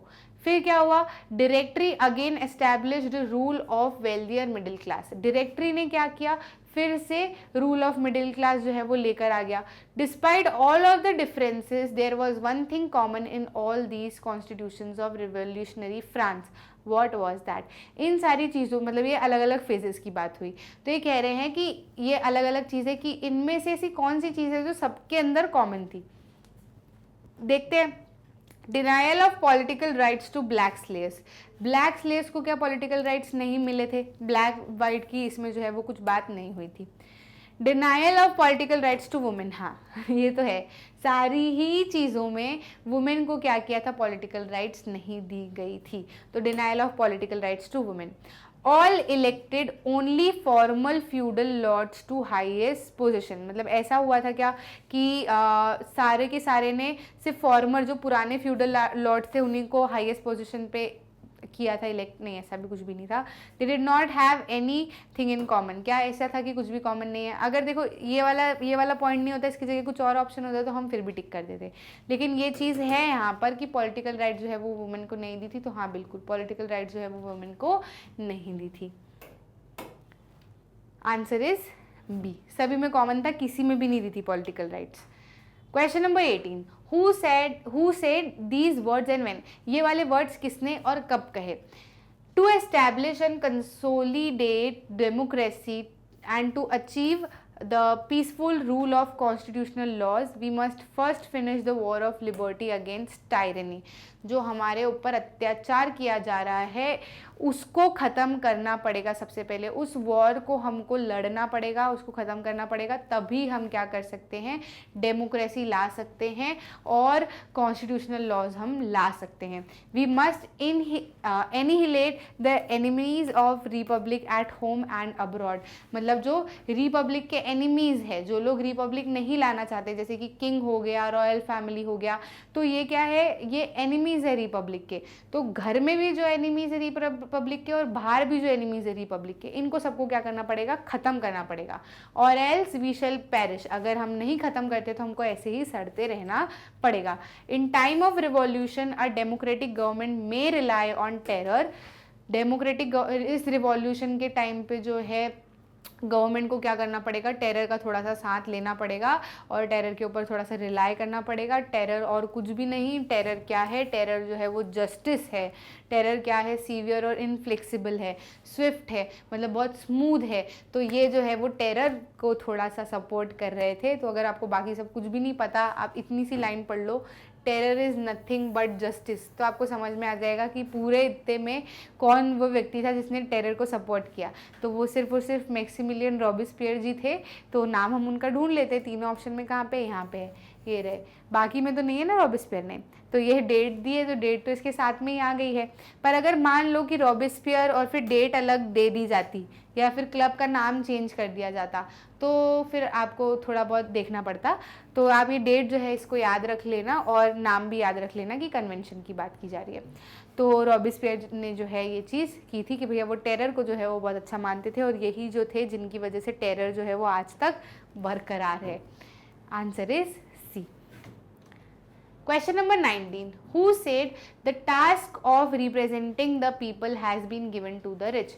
ऐसा किसने बोला था कि task of representing the people, मतलब लोगों को रिप्रेजेंट करने का काम जो है वो सिर्फ और सिर्फ अमीरों का है? ऐसा किसने बोला था? ऐसा मैंने आपको बताया था कि वो ओलम्पिडी गॉर्जेस वाला जो क्वेश्चन आया था उसमें मैंने बोला था कि वो रिच की जो बात की थी वो किसने की थी, जीन पॉल मैरिट ने की थी। तो ये बात जो है वो सोर्सेज में मेंशन है, देख लेते हैं हम ऑप्शन, हम जो है वो बिल्कुल सही टिक कर रहे हैं। उन्होंने ऐसा कहा था कि जो रिप्रेजेंट करने का काम है, लोगों को रिप्रेजेंट करने का काम है, वो सिर्फ और सिर्फ किसका है, अमीरों का है। Question number 20. Which group of people did not join the Jacobin club? इनमें से कौन से लोगों का ग्रुप जो था उसने जैकोबिन क्लब को जो है वो ज्वाइन नहीं किया था? आर्टिसंस ने जैकोबिन क्लब को ज्वाइन किया था क्या? हाँ बिल्कुल किया था। शॉपकीपर्स ने भी किया था, डेली वेज वर्कर्स ने भी किया था, मैन विथ प्रॉपर्टी ने नहीं किया था। जैकोबिन क्लब जो था वो कैसा क्लब था भैया? जैकोबिन क्लब था कमज़ोर लोगों से बना हुआ था। तो मतलब जिन लोगों ने बहुत प्रताड़ना सही थी, तो जिन लोगों के पास में प्रॉपर्टी थी, क्या उन्होंने प्रताड़ना सही थी? नहीं सही थी। तो इन सब में से तो क्या है, हमको मैन विद प्रॉपर्टी दिख रहा है, answer is D. Next question, French women demanded the right. क्या डिमांड कर रहे थे फ्रेंच वुमेन की, आखिर क्या इच्छाएं थी? पहला, टू वोट, हाँ बिल्कुल, मतदान देने की तो उनकी बहुत इच्छा थी। दूसरा, to be elected to the assembly, क्या वो असेंबली तक इलेक्टेड होना चाहती थी? हाँ बिल्कुल, बहुत ज़्यादा इच्छा थी। टू होल्ड पॉलिटिकल ऑफिस, हाँ भाई ये भी वो करना चाहती थी। मतलब ओवरऑल वुमेन को ऐसा कुछ अलग नहीं चाहिए था, वुमेन को जो भी सारी चीज़ें मेन को पॉलिटिकल राइट जो मेन को दी जा रही थी, वही सारी चीज़ें जो है वो वुमेन को चाहिए थी। तो ये तीनों हैं और ऑल ऑफ द अबव भी ऑप्शन है, तो हम क्या टिक करेंगे? All of the above, answer is D. Next question, a triangular slave trade took place between Europe, Americas and, कौन सी कंट्री थी जिनके बीच में ट्रायंगुलर स्लेव ट्रेड जो है वो किया जा रहा था? देखो सबसे पहली चीज़ तो यहाँ से ये क्या था, फ्रांस से निकल के आ रहे थे, किधर जा रहे थे? अफ्रीका जा रहे थे। यहाँ पे क्या कर रहे थे? चीफटेन से क्या खरीद रहे थे? स्लेव्स को खरीद रहे थे। स्लेव को खरीद के बांध बूंद के वोएज पे भेज के कहाँ पे भेज रहे थे? कैरिबियन पे भेज रहे थे। फिर कैरिबियन पे ये क्या करते थे? प्लांटेशन ओनर्स को, स्लेव्स को बेच देते थे, और ये प्लांटेशन ओनर्स जो क्या करते थे, वो शुगर वुगर जो है वो सारा कुछ उगवाते थे यहाँ पर, और इंडिगो, कॉफ़ी और ये सब, टी कॉफ़ी शुगर इंडिगो सब उगवाते थे, और फिर उसको कहाँ पे बेच देते थे? वापस से फ्रांस में भेज देते थे। तो कौन सी तीन कंट्री हुई? फ्रांस हुआ, हमारा अफ्रीका हुआ, और हमारा कौन सा हो गया? कैरिबियन हो गया। तो फ्रांस किस में आ रहा है? यूरोप में आ रहा है। कैरिबियन किस में आ रहा है? अमेरिका में आ रहा है। और अफ्रीका तो है ही। यहाँ पे ऑप्शन में क्या दे रखा है, मतलब क्वेश्चन में क्या दे रखा है? यूरोप और अमेरिकाज दे रखा है, बचा कौन सा? हमारा अफ्रीका। तो अफ्रीका जो है वो इसमें आ जाएगा। ठीक है, आंसर देख लेते हैं, आंसर इज ए। ठीक, आगे बढ़े, question number next, who wrote an influential pamphlet what is the third estate? तो हमने बात की थी कि जो पूरा संघर्ष चल रहा था, प्लानिंग चल रही थी, एजुकेशन पे बात होने लगी थी, फिलोसोफर्स से सीख रहे थे कि चलो क्या करना है क्या नहीं करना है, फिर लोग अपने हक की बात करने लगे थे। तो इन सारी चीज़ों में लीड कौन कर रहा था? दो लोग लीड कर रहे थे, मिराबियू और एबेसियास। तो इन ये जो थे ये किसको बिलोंग कर रहे थे? नोबल क्लास और क्लर्जीज को बिलोंग कर रहे थे। इनमें से जो क्लर्जी को बिलोंग कर रहे थे ना, प्रीस्ट जो थे वो कौन थे? एबेसियास थे। और इन्होंने एक पैम्पलेट लिखी थी जिसके अंदर क्या था, उन्होंने बताया था द थर्ड एस्टेट के बारे में, बहुत सारी चीज़ें उन्होंने लिखी थी। तो वो कौन थे जिन्होंने थर्ड एस्टेट पैम्पलेट लिखी थी? एबेसियास। ठीक, आंसर चेक कर लेते हैं, answer is B. Next question, हाँ ये तो हो गया। हाँ, who were not considered passive citizens, किनको पैसिव सिटीजन्स नहीं माना जाता था? तो एक्टिव और पैसिव सिटीजन कौन थे? एक्टिव सिटीजन वो लोग थे जो 3 डे लेबर वेजेस तक का जो पैसा है उतना टैक्स जो है वो भरने के काबिल थे, वो एक्टिव सिटीजन्स थे, उन्हीं को वोट देने का अधिकार था। मेन भी ब्रैकेट में, ठीक है। और जो लोग इस कैटेगरी में नहीं आ रहे, बचे हुए, वो क्या है? Passive citizen. देख लेते हैं, वुमेन पैसिव सिटीजन में आएंगी, हाँ बिल्कुल। चिल्ड्रन पैसिव सिटीजन में आएंगे, हाँ बिल्कुल। Non propertied man passive citizen में आएंगे, हाँ बिल्कुल, क्योंकि इनके पास में थोड़ी ना पैसा है कि इतना टैक्स भर सके। वेल्दी पीपल, हाँ ये पैसिव सिटीजन्स में नहीं आएंगे। क्यों नहीं आएंगे? क्योंकि इनके पास में तो पैसा था, ये टैक्स भर सकते थे, तो ये किस में आते थे? एक्टिव सिटीजन में आते थे। तो who were not considered as passive citizen, जिनको एक्टिव सिटीजन्स माना जाएगा, मतलब हाँ जिनको एक्टिव सिटीजन माना जाएगा वो पैसिव सिटीजन नहीं बचेंगे, जाहिर सी बात है। तो इस क्वेश्चन को हम ऐसे भी समझ सकते हैं कि पूछ रहा है हु वर एक्टिव सिटीजन्स, तो कौन थे? Wealthy people. आंसर चेक कर लेते हैं, आंसर इज डी। ठीक है, next question, the national assembly framed a constitution in 1791 to limit the powers of. National assembly ने पावर लिमिट करने के लिए जो है बनाया था, क्या बनाया था? मतलब नेशनल असेंबली ने जो पावर लिमिट की थी, कॉन्स्टिट्यूशन बनाया था पावर लिमिट करने के लिए, तो किसकी पावर लिमिट करने के लिए कॉन्स्टिट्यूशन बनाया था? तो वो पावर लिमिट किसकी करना चाह रहे थे? मोनार्क की पावर लिमिट करना चाह रहे थे। ठीक है, मोनार्क को वो चाह रहे थे कि मोनार्क रहे, हम किसी को कुछ इलेक्ट नहीं करेंगे, मोनार्क जो है वो बरकरार रहे, बस इतना करे कि कॉन्स्टिट्यूशन के हिसाब से चले, उसकी पावर जो है वो हम लिमिट करना चाह रहे हैं, ताकि आज ट्रेजरी ख़त्म हुई है, फिर से ट्रेजरी ख़त्म ना हो। तो answer is A. The third estate comprised, third estate में कौन कौन से लोग थे? थर्ड एस्टेट में थे poor servants and small peasants, landless labourers, हाँ ये थे। पीजेंट्स एंड आर्टिसंस, ये भी थे। Big businessman, merchants and lawyers, ये भी थे, क्योंकि मैंने आपको बताया था थर्ड एस्टेट में दोनों तरीके के लोग थे, रिच भी थे और पुअर भी थे। और यहाँ पर हमको क्या है, all of the above option भी दिख रहा है, तो all of the above is the right answer. Answer is D. ठीक है, नेक्स्ट क्वेश्चन पे आ जाते हैं, question number 17। Upon becoming free, free होने के बाद में द स्लेव्स वोर, क्या पहनते थे स्लेव्स? तो ये हमने बात की थी जब हमने सिंबल्स की बात की थी ना, तो उसमें मैंने आपको बताया था कि एक रेड कलर की टोपी होती है जो कि बनाई गई थी, जिसको वो क्या सिंबलाइज करती थी कि स्लेवरी से हम फ्री हो चुके हैं। तो जो लोग स्लेवरी से फ्री हो जाते थे वो क्या करते थे, रेड कलर की कैप पहनते थे। तो ये यही बोल रहे हैं कि फ्री हो जाने के बाद में स्लेव क्या पहनते थे, कौन से कलर की कैप पहनते थे? Blue, white, red, green, red cap पहनते थे, है ना, वो हमने उसके अंदर पढ़ा था। आंसर चेक कर लेते हैं, क्या है आंसर। आंसर इज सी। तो जब वो फ्री होते थे तो वो क्या पहनते थे, रेड कैप। ये मैंने पॉलिटिकल सिंबल्स जब पढ़ाए थे तब मैंने आपको बताया था। अब आ जाते हैं हम क्वेश्चन नंबर 28 पे। What is the question? What was the subsistence crisis which awkward frequently in France? अब जब हमने फ्रांस वाला ये जो फ्रेंच रिवॉल्यूशन स्टार्ट किया था तब मैंने आपको बताया था कि बड़ी भारी प्रॉब्लम हो रही थी लोगों को, खाने पीने से लेकर, रहने सहने से लेकर, हर चीज़ में जो है बहुत ज़्यादा ही परेशानी जो है उनको फेस करनी पड़ रही थी। और मैंने वहाँ पे आपको सबसिस्टेंस क्राइसिस का मतलब भी समझाया था कि सबसिस्टेंस क्राइसिस का मतलब क्या होता है। सबसिस्टेंस मीन्स जीवन निर्वाह, मतलब जीने के लिए जो चीज़ें की जाती है उसको क्या कहा जाता है, सबसिस्टेंस। क्राइसिस मतलब क्या, आपदा आ जाना, कुछ प्रॉब्लम्स आ जाना, मतलब ऐसी कि बहुत ज़्यादा दिक्कत हो जाए। तो जीवन निर्वाह करने को लेकर जो भी चीज़ें होती थी उसके लिए क्या आ रही थी, बहुत ज़्यादा लोगों को दिक्कत आ रही थी कि भैया अगर जीवन निर्वाह करने के लिए खाना चाहिए तो खाना नहीं मिल रहा था, पहनने के लिए कपड़े चाहिए तो वो नहीं मिल रहे थे, पॉपुलेशन बहुत ज़्यादा बढ़ चुकी थी, ब्रेड के प्राइसेस भी बढ़ चुके थे, लोग जो है वो काम नहीं कर पा रहे थे, अनएम्प्लॉयमेंट बहुत ज़्यादा हो गया था। तो ये जो सबसिस्टेंस क्राइसिस है, ये जो बार बार फ्रांस में आ रही थी, इसका मतलब क्या है, हिंदी मीनिंग तो मैंने आपको समझा दिया, अब क्लियर रहेगा ना। तो अब ऑप्शंस में से चूज कर लेते हैं कि कौन सा ऑप्शन जो है ये हमारे हिंदी वाले मतलब को क्या कर रहा है, सूट कर रहा है। ठीक, पहला ऑप्शन कह रहा है in extreme situation endangering the basic means of livelihood. 110% chances है कि ये वाला ऑप्शन हो सकता है, क्योंकि बिल्कुल वैसा का वैसे ही। और इवन ये वाला स्टेटमेंट ही जब मैंने सबसिस्टेंस क्राइसिस समझाया था तो एग्जैक्ट स्टेटमेंट हमने यूज़ किया था।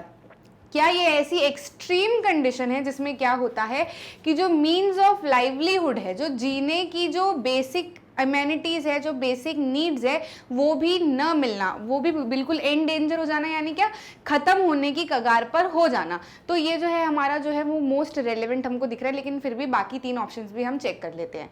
बी ऑप्शन कह रहा है subsidy in food grains. Subsidy मतलब क्या, डिस्काउंट्स। मैंने एग्रीकल्चर वाले चैप्टर में आपको बताया था। तो फूड ग्रेन्स में डिस्काउंट होने से क्या सबसिस्टेंस क्राइसिस होती? बिल्कुल भी नहीं। Large scale production of food grains, food grains में यदि लार्ज स्केल प्रोडक्शन हो जाता तो क्या बात थी, सबसिस्टेंस क्राइसिस होती नहीं। तो ये ऑप्शन भी गया।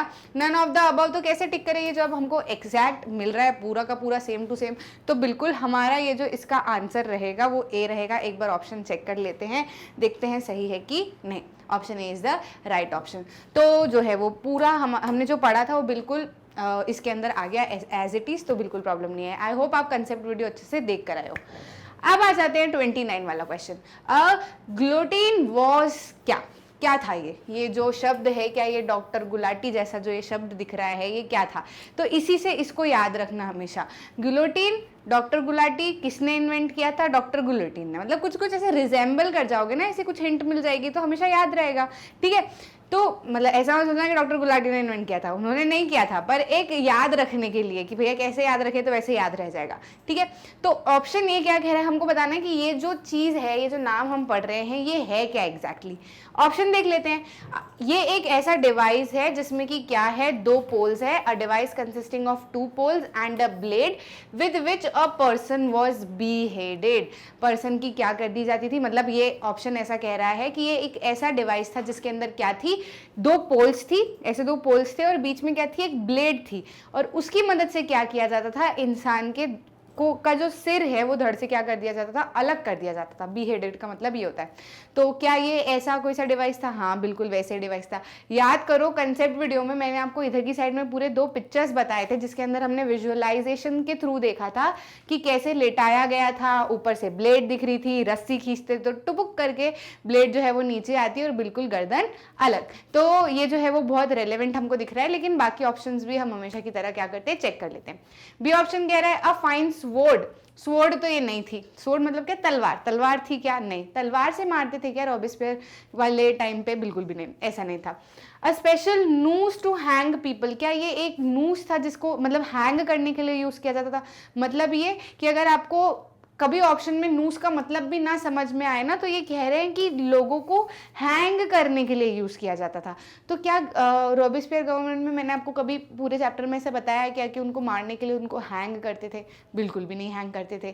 क्या करते थे? सीधे रॉबेस्पियर गवर्नमेंट के टाइम पर अगर आप कुछ ध्यान रखो तो यही रखना, देखो रेन ऑफ टेरर पूरे टाइम पे यदि व्यक्तियों को मारा तो वो सिर्फ रेन ऑफ टेरर वाले पीरियड में मारा था। बहुत बुरी तरीके से मारा था। मतलब जो लोग रॉबेस्पियर की बात नहीं मानते थे वो क्या कर देता था, उसको गुलोटीन करवा देता था। और बस बाद में उसका भी फेट यही हुआ कि उसको भी एंड में क्या किया, गुलोटीन किया। और गुलोटीन का पूरा विजुअलाइजेशन आई होप आपके सामने होगा। तो इन क्वेश्चंस को लेकर बिल्कुल भी मत घबराना, सीधे टिक करना। क्या थी? 2 पोल्स थी जिसके अंदर क्या थी, ब्लेड थी। ब्लेड को रस्सी से खींचते, नीचे जो है इंसान को लेटाते और ऊपर से टुपुक करके ब्लेड नीचे आती और गर्दन बाहर। तो ये जो है गुलोटीन हमारा ऐसा डिवाइस था। तो अभी वी फील के ऑप्शन ए जो है वो मोस्ट रेलेवेंट है, चेक कर लेते हैं ऑप्शन में। ठीक, तो आप अगर कंसेप्ट वीडियो पढ़ के आए हो तो बिल्कुल किसी भी क्वेश्चन में आपको प्रॉब्लम नहीं आने वाली है। हर क्वेश्चन में आपको मैं यही बताऊंगी कि हमने इसको किस तरीके से याद किया था और अब वो यहाँ पर किस तरीके से आपके सामने प्रेजेंट हो रहा है इन the form of question. 30th question कह रहा है विच of the following statement is untrue about the third estate. बच्चे यहाँ पे आके बहुत गड़बड़ करते हैं, ये शब्द पढ़ तो लेते हैं लेकिन भूल जाते हैं कि हमको फॉल्स स्टेटमेंट को ढूंढना है। बस वो याद देख लेते हैं कि अनट्रू लिखा तो है, लेकिन जब ऑप्शन पढ़ने जाते हैं तो फिर वो वही हमेशा वाला जो सही लग रहा है उसको टिक कर दिया। तो ये जो है ये एग्जामिनर का बहुत अच्छा पॉइंट होता है। वो usually not, can not, was not, untrue, false ऐसे करके लिख देते हैं ताकि बच्चा क्या हो जाए, कंफ्यूज हो जाए और 1 नंबर तो उसका वैसे ही बाहर हो जाए। इन चीज़ों का याद रखना। तो हम क्या करेंगे, पूरे जब सारे ऑप्शंस देखेंगे ना तो उसके अंदर हम इसी तरीके से लेंगे कि अनट्रू वाला स्टेटमेंट कौन सा है, ताकि हम जो है उस वर्ड को भूले ना। पहला ऑप्शन कह रहा है, हमको बताना है कि थर्ड स्टेट के बारे में कौन सी चीज़ गलत है, बस इतना बताना है। तो देख लेते हैं। पहला ऑप्शन कह रहा है the third estate was made up of poor only. Only शब्द यहाँ पर आ गया तो गड़बड़ है। क्या थर्ड एस्टेट सिर्फ और सिर्फ पुअर से बनी थी? बिल्कुल भी नहीं। याद करो सोसाइटी ऑफ एस्टेट्स पे चलो। 3 एस्टेट्स थे यहाँ पर, कंसेप्ट वीडियो में मैंने आपको बताया था। First estate, second estate, third estate. First estate में थे क्लर्जी, सेकंड एस्टेट में थे नोबल्स और थर्ड एस्टेट में कौन थे? पीजेंट्स थे। मतलब जो लोग टैक्स पेयर्स थे, मतलब एज पूरे तरीके से देखा जाए तो टैक्स पेयर्स थे। लेकिन उसके अंदर ऐसा था कि उसमें भी 2 पार्ट थे कि कुछ लोग तो थे वो बिजनेसमैन थे, मर्चेंट्स थे, लॉयर्स थे, और कुछ जो थे वो स्मॉल पीजेंट्स थे, है ना, शॉपकीपर्स थे। मतलब गरीब भी थे और अमीर भी थे, दोनों चीज़ें जो है वो थर्ड एस्टेट के अंदर थी। तो यहाँ पर क्या है, ये ओनली वर्ड अगर नहीं लगाते ना तो हम इसको फिर भी कंसिडर में रख लेते कि चलो आगे का ऑप्शन पढ़ के इसको हम रख लेंगे। लेकिन यहाँ पे ओनली वाला वर्ड लगा दिया तो चलो इसको तो अपन हटा ही देते हैं, ये तो है ही नहीं। उसके बाद में देखते हैं within the third estate some were rich and some were poor. ये वाला ऑप्शन क्या है? ट्रू है। ठीक, ये ट्रू है। ध्यान रखना, अभी भूलना मत, ट्रू निकालना है। हम पहले क्या कर देते हैं, छाड़ देते हैं जो जो ट्रू है, जो गलत वाला बचेगा उसको हम रख लेंगे। तो अभी यहाँ पे इसको हमने गलत वाले को निकाला है, ठीक है। अभी हम ट्रू अगर देख लेते हैं, बाकी सारे ट्रू निकल जाते हैं तो इसको टिक कर देंगे। आ रही है बात समझ? ये वाला ऑप्शन जो है वो सही है कि within the third estate some were rich and some were poor. ठीक है, तो ये ठीक है। Richer members of the third estate own lands. हाँ, जो रिच मेंबर्स थे, जिन लोगों के पास में पैसा था, जिन मेंबर्स के पास में पैसा था, उनके पास में क्या था, लैंड भी थी। जैसे बिजनेसमैन से, मर्चेंट्स से, उन्होंने ट्रेड से भी बहुत कमाया था। ट्रेड से जब उन्होंने कमाया था तभी तो वो एजुकेशन में लगा पा रहे थे अपने बच्चों की। तो थर्ड एस्टेट के कुछ मेंबर्स जो थे उनके पास में क्या थी, लैंड थी। Peasants were obliged to serve in the army और बिल्ड रोड्स। हाँ बिल्कुल, पीजेंट्स को क्या करना पड़ता था, वो हर चीज़ दूसरों के हिसाब से करनी पड़ती थी। इधर द रिच बिजनेसमैन और नोबल्स और क्लर्जीज, उनको सर्व करना पड़ता था, उनको एज अ सर्वेंट की तरह जो है वो सारा काम करना पड़ता था। उनको रोड मेकिंग में भी काम करना पड़ता था, शॉपकीपर की तरह भी काम करना पड़ता था, आर्मी में भी जो है इन्हें सर्व करना पड़ता था। तो ये जो 3 स्टेटमेंट्स हैं ये हमको सही दिख रही हैं, ठीक है। लेकिन क्वेश्चन क्या है, क्वेश्चन ये है कि हमको बताना है कि कौन सी स्टेटमेंट सही नहीं है। तो ये वाली स्टेटमेंट सही नहीं थी, तो यहाँ पर हमारा करेक्ट आंसर जो है वो कौन सा हो जाएगा, ए वाला। जो स्टेटमेंट सही नहीं है वो तो हमको बताना था, तो करेक्ट आंसर कौन सा हो जाएगा, ए वाला। आंसर चेक कर लेते हैं, करेक्ट आंसर इज ए। कोई प्रॉब्लम बिल्कुल भी नहीं ना, ऐसे करके। और देखो ऐसे में क्या होता है ना, ये वाले क्वेश्चन रहते हैं, इसमें क्या होता है कि अगर गलती से भी मान लो आप ट्रू वाला स्टेटमेंट सही करने मतलब टिक करने के लिए जा रहे होंगे, तो आपके दिमाग में क्या आ जाएगा कि अरे ये भी ट्रू दिख रहा है, ये भी ट्रू दिख रहा है, ये भी ट्रू दिख रहा है, 3 ऑप्शन कैसे ट्रू हो सकते हैं, कौन सा टिक करूं, एक ही गलत दिख रहा है।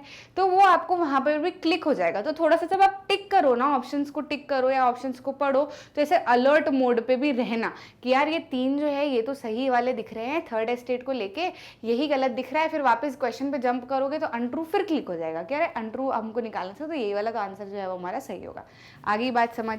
चलिए नेक्स्ट क्वेश्चन पे आ जाते हैं।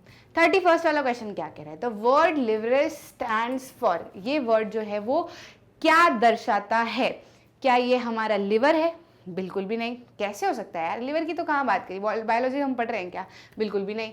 हमने बात की थी उस समय पे जब हमने शुरुआत किया था, तब मैंने आपको बताया था कि एक करेंसी थी, डायरेक्ट टैक्सेस भी लिए जाते थे, चर्च भी टैक्स लेता था टिथिस के फॉर्म में, टेल्स के फॉर्म में। उसी के आसपास जो है हमने वहाँ की करेंसी की भी बात की थी, लिवरेज। तो ये क्या था, unit of currency in France. एक तो ये दे रखा है tax levied by the church, church जो टैक्स लेता था वो लिवरेज था क्या, बिल्कुल भी नहीं। पहले इसके थोड़ी देर पहले वाले क्वेश्चन में आया था, है ना, वो क्या था, वो टिथिस थे, तो वो ये लिवरेज नहीं थे, बिल्कुल भी कंफ्यूज मत होना। Tax to be paid directly to the state, क्या वो ये था, बिल्कुल भी नहीं, वो टेल थे। डायरेक्टली पेड टैक्सेस क्या थे, टेल थे। यहाँ मैं लिख देती हूँ, डायरेक्टली पेड टैक्सेस क्या थे, टेल थे, और ये क्या थे, टिथिस थे। ठीक है, तो इन दोनों में कंफ्यूज मत होना, ये याद रखना। अभी तो ऑप्शन में मान लो लिवरेज पूछ लिया, पर कहीं ऑप्शन में आपको इनका भी मतलब पूछ लेंगे, या फिर ऐसा कह देंगे कि जो चर्च जो है वो टैक्स लेता था उसको क्या कहते थे, या फिर कह देंगे कि जो डायरेक्टली जो टैक्स लिया जाता था उसको क्या कहते थे। तो वो भी आपको ऑप्शन में जो है वो देखना, बिल्कुल भी कंफ्यूज मत होना। वहाँ ऑप्शन में आपको डाल देंगे लिवरेज, टेल्स, टिथिस, तो आपकी बिल्कुल चकरा जाओगे आप लोग कि क्या है क्या नहीं। तो थोड़ा सा ध्यान रख लेना, तीनों का ऐसे कॉलम बना के दिमाग में कि ये होता है, ये होता है, ताकि कंफ्यूज ना हो। ठीक है, तो अभी लिवरेज की बात हो रही है, तो ये क्या है, ये unit of currency in France है। Correct option is A. I hope आप लोग पहले अपने हिसाब से थोड़ा सा रोक कर वीडियो को क्वेश्चन देख के सोच रहे होंगे कि क्या क्वेश्चन है। प्लीज़ बिल्कुल भी ऐसे हाथ रख के बैठ के मत सोचना कि मैम एमसीक्यू करा रही है तो हाँ जैसे जैसे चैप्टर पढ़ते हैं वैसे वैसे हम कर ले। एमसीक्यू कराने का मेन मोटिव यही है कि आप खुद को एनालाइज करो कि आपको कितना समझ में आया है चैप्टर। क्वेश्चन जैसे ही मैंने जंप किया, वीडियो को पॉज करो, क्वेश्चन पढ़ो, सोचो कि क्या पढ़ा था, क्या याद आ रहा है, अपने हिसाब से एक आंसर अपने दिमाग में बनाओ, फिर वीडियो को प्ले करो। फिर मैं आपको एक्सप्लेन करूंगी कि जो ऑप्शन हम टिक कर रहे हैं वो किस बेसिस पे टिक करें, तो आपको याद रहेगा कि अरे हमने ये सोचा था, फिर मैम ने ये बताया, तो आप रिलेट कर पाओगे और आपको अच्छे से समझ में आएगा। ठीक है, क्वेश्चन नंबर 32 पे आ जाते हैं। How does a subsistence crisis happens. Subsistence crisis क्या होती है, ये हमने एक क्वेश्चन में देख लिया था। सब्सिस्टेंस क्राइसिस होती कैसे है ये देख लेते हैं। Bad harvest leads to scarcity of grains. हाँ भाई, ये वाली चीज़ तो सही है, स्टेटमेंट तो सही है। आप सब्सिस्टेंस क्राइसिस की यहाँ पर बात करनी है ना, तो आपके दिमाग में फट से क्या आ जाना चाहिए, एक वो पूरा चार्ट आ जाना चाहिए जिसमें हमने क्या किया था, bad harvest, scarcity of food और फिर इधर क्या पे था हमारा फूड राइट्स था, वीकनेस ऑफ बॉडी था, फिर यहाँ पे एपिडेमिक्स था, यहाँ पे डेथ्स था। तो इसे पूरा चार्ट आपके दिमाग में आ जाना चाहिए था, आ जाना चाहिए। ठीक है, अगर आ गया है तो कंटिन्यू करते हैं। ये कह रहे हैं सबसिस्टेंस क्राइसिस कैसे होती है, तो सबसिस्टेंस क्राइसिस में शुरुआती स्टेप ही ये होती है कि भैया अगर हार्वेस्ट मान लो खराब हो जाती है, किसकी वजह से खराब हो जाती है, सूखा पड़ जाता है, ओले गिर जाते हैं, कुछ भी हो जाता है, तो उसकी वजह से अगर हार्वेस्ट खराब होगी तो क्या हो जाता है, ग्रेन्स में कमी आ जाती है। ठीक है, तो bad harvest leads to scarcity, मतलब क्या, कमी आना है ना, कमी हो जाना। तो स्कार्सिटी क्या हो गई, ग्रेन्स में जो है वो कमी आ जाती है। तो एक ऑप्शन इसको भी हम रख सकते हैं। अगले पे चलते हैं, food prices rise and poorest can not buy bread. ये भी बिल्कुल सही बात है, क्योंकि हमने रिलेट किया था पूरा। चलो मैं आपको फिर से बता देती हूँ अगर किसी ने कंसेप्ट नहीं पढ़ा है तो। बैड हार्वेस्ट हुई, क्रॉप ग्रो किया, बैड हार्वेस्ट हुई, बैड हार्वेस्ट हुई तो क्या हुआ, हमारा क्रॉप जो है वो बिल्कुल पूरी तरीके से खराब हो गया, जिसकी वजह से क्या हुआ, ग्रेन्स की कमी हो गई। अब ग्रेन्स की कमी हो गई और ऊपर से क्या हो रहा था, पॉपुलेशन जो है वो बहुत ज़्यादा बढ़ चुकी थी। 23 मिलियन से 28 मिलियन की पॉपुलेशन पे हम लोग आ चुके थे, है ना। तो इतनी पॉपुलेशन बढ़ गई थी जिसकी वजह से क्या हो गया था, डिमांड बढ़ गई थी खाने की डिमांड तो बढ़ी, लेकिन बैड हार्वेस्ट की वजह से सप्लाई जो है वो बिल्कुल कम हो गया।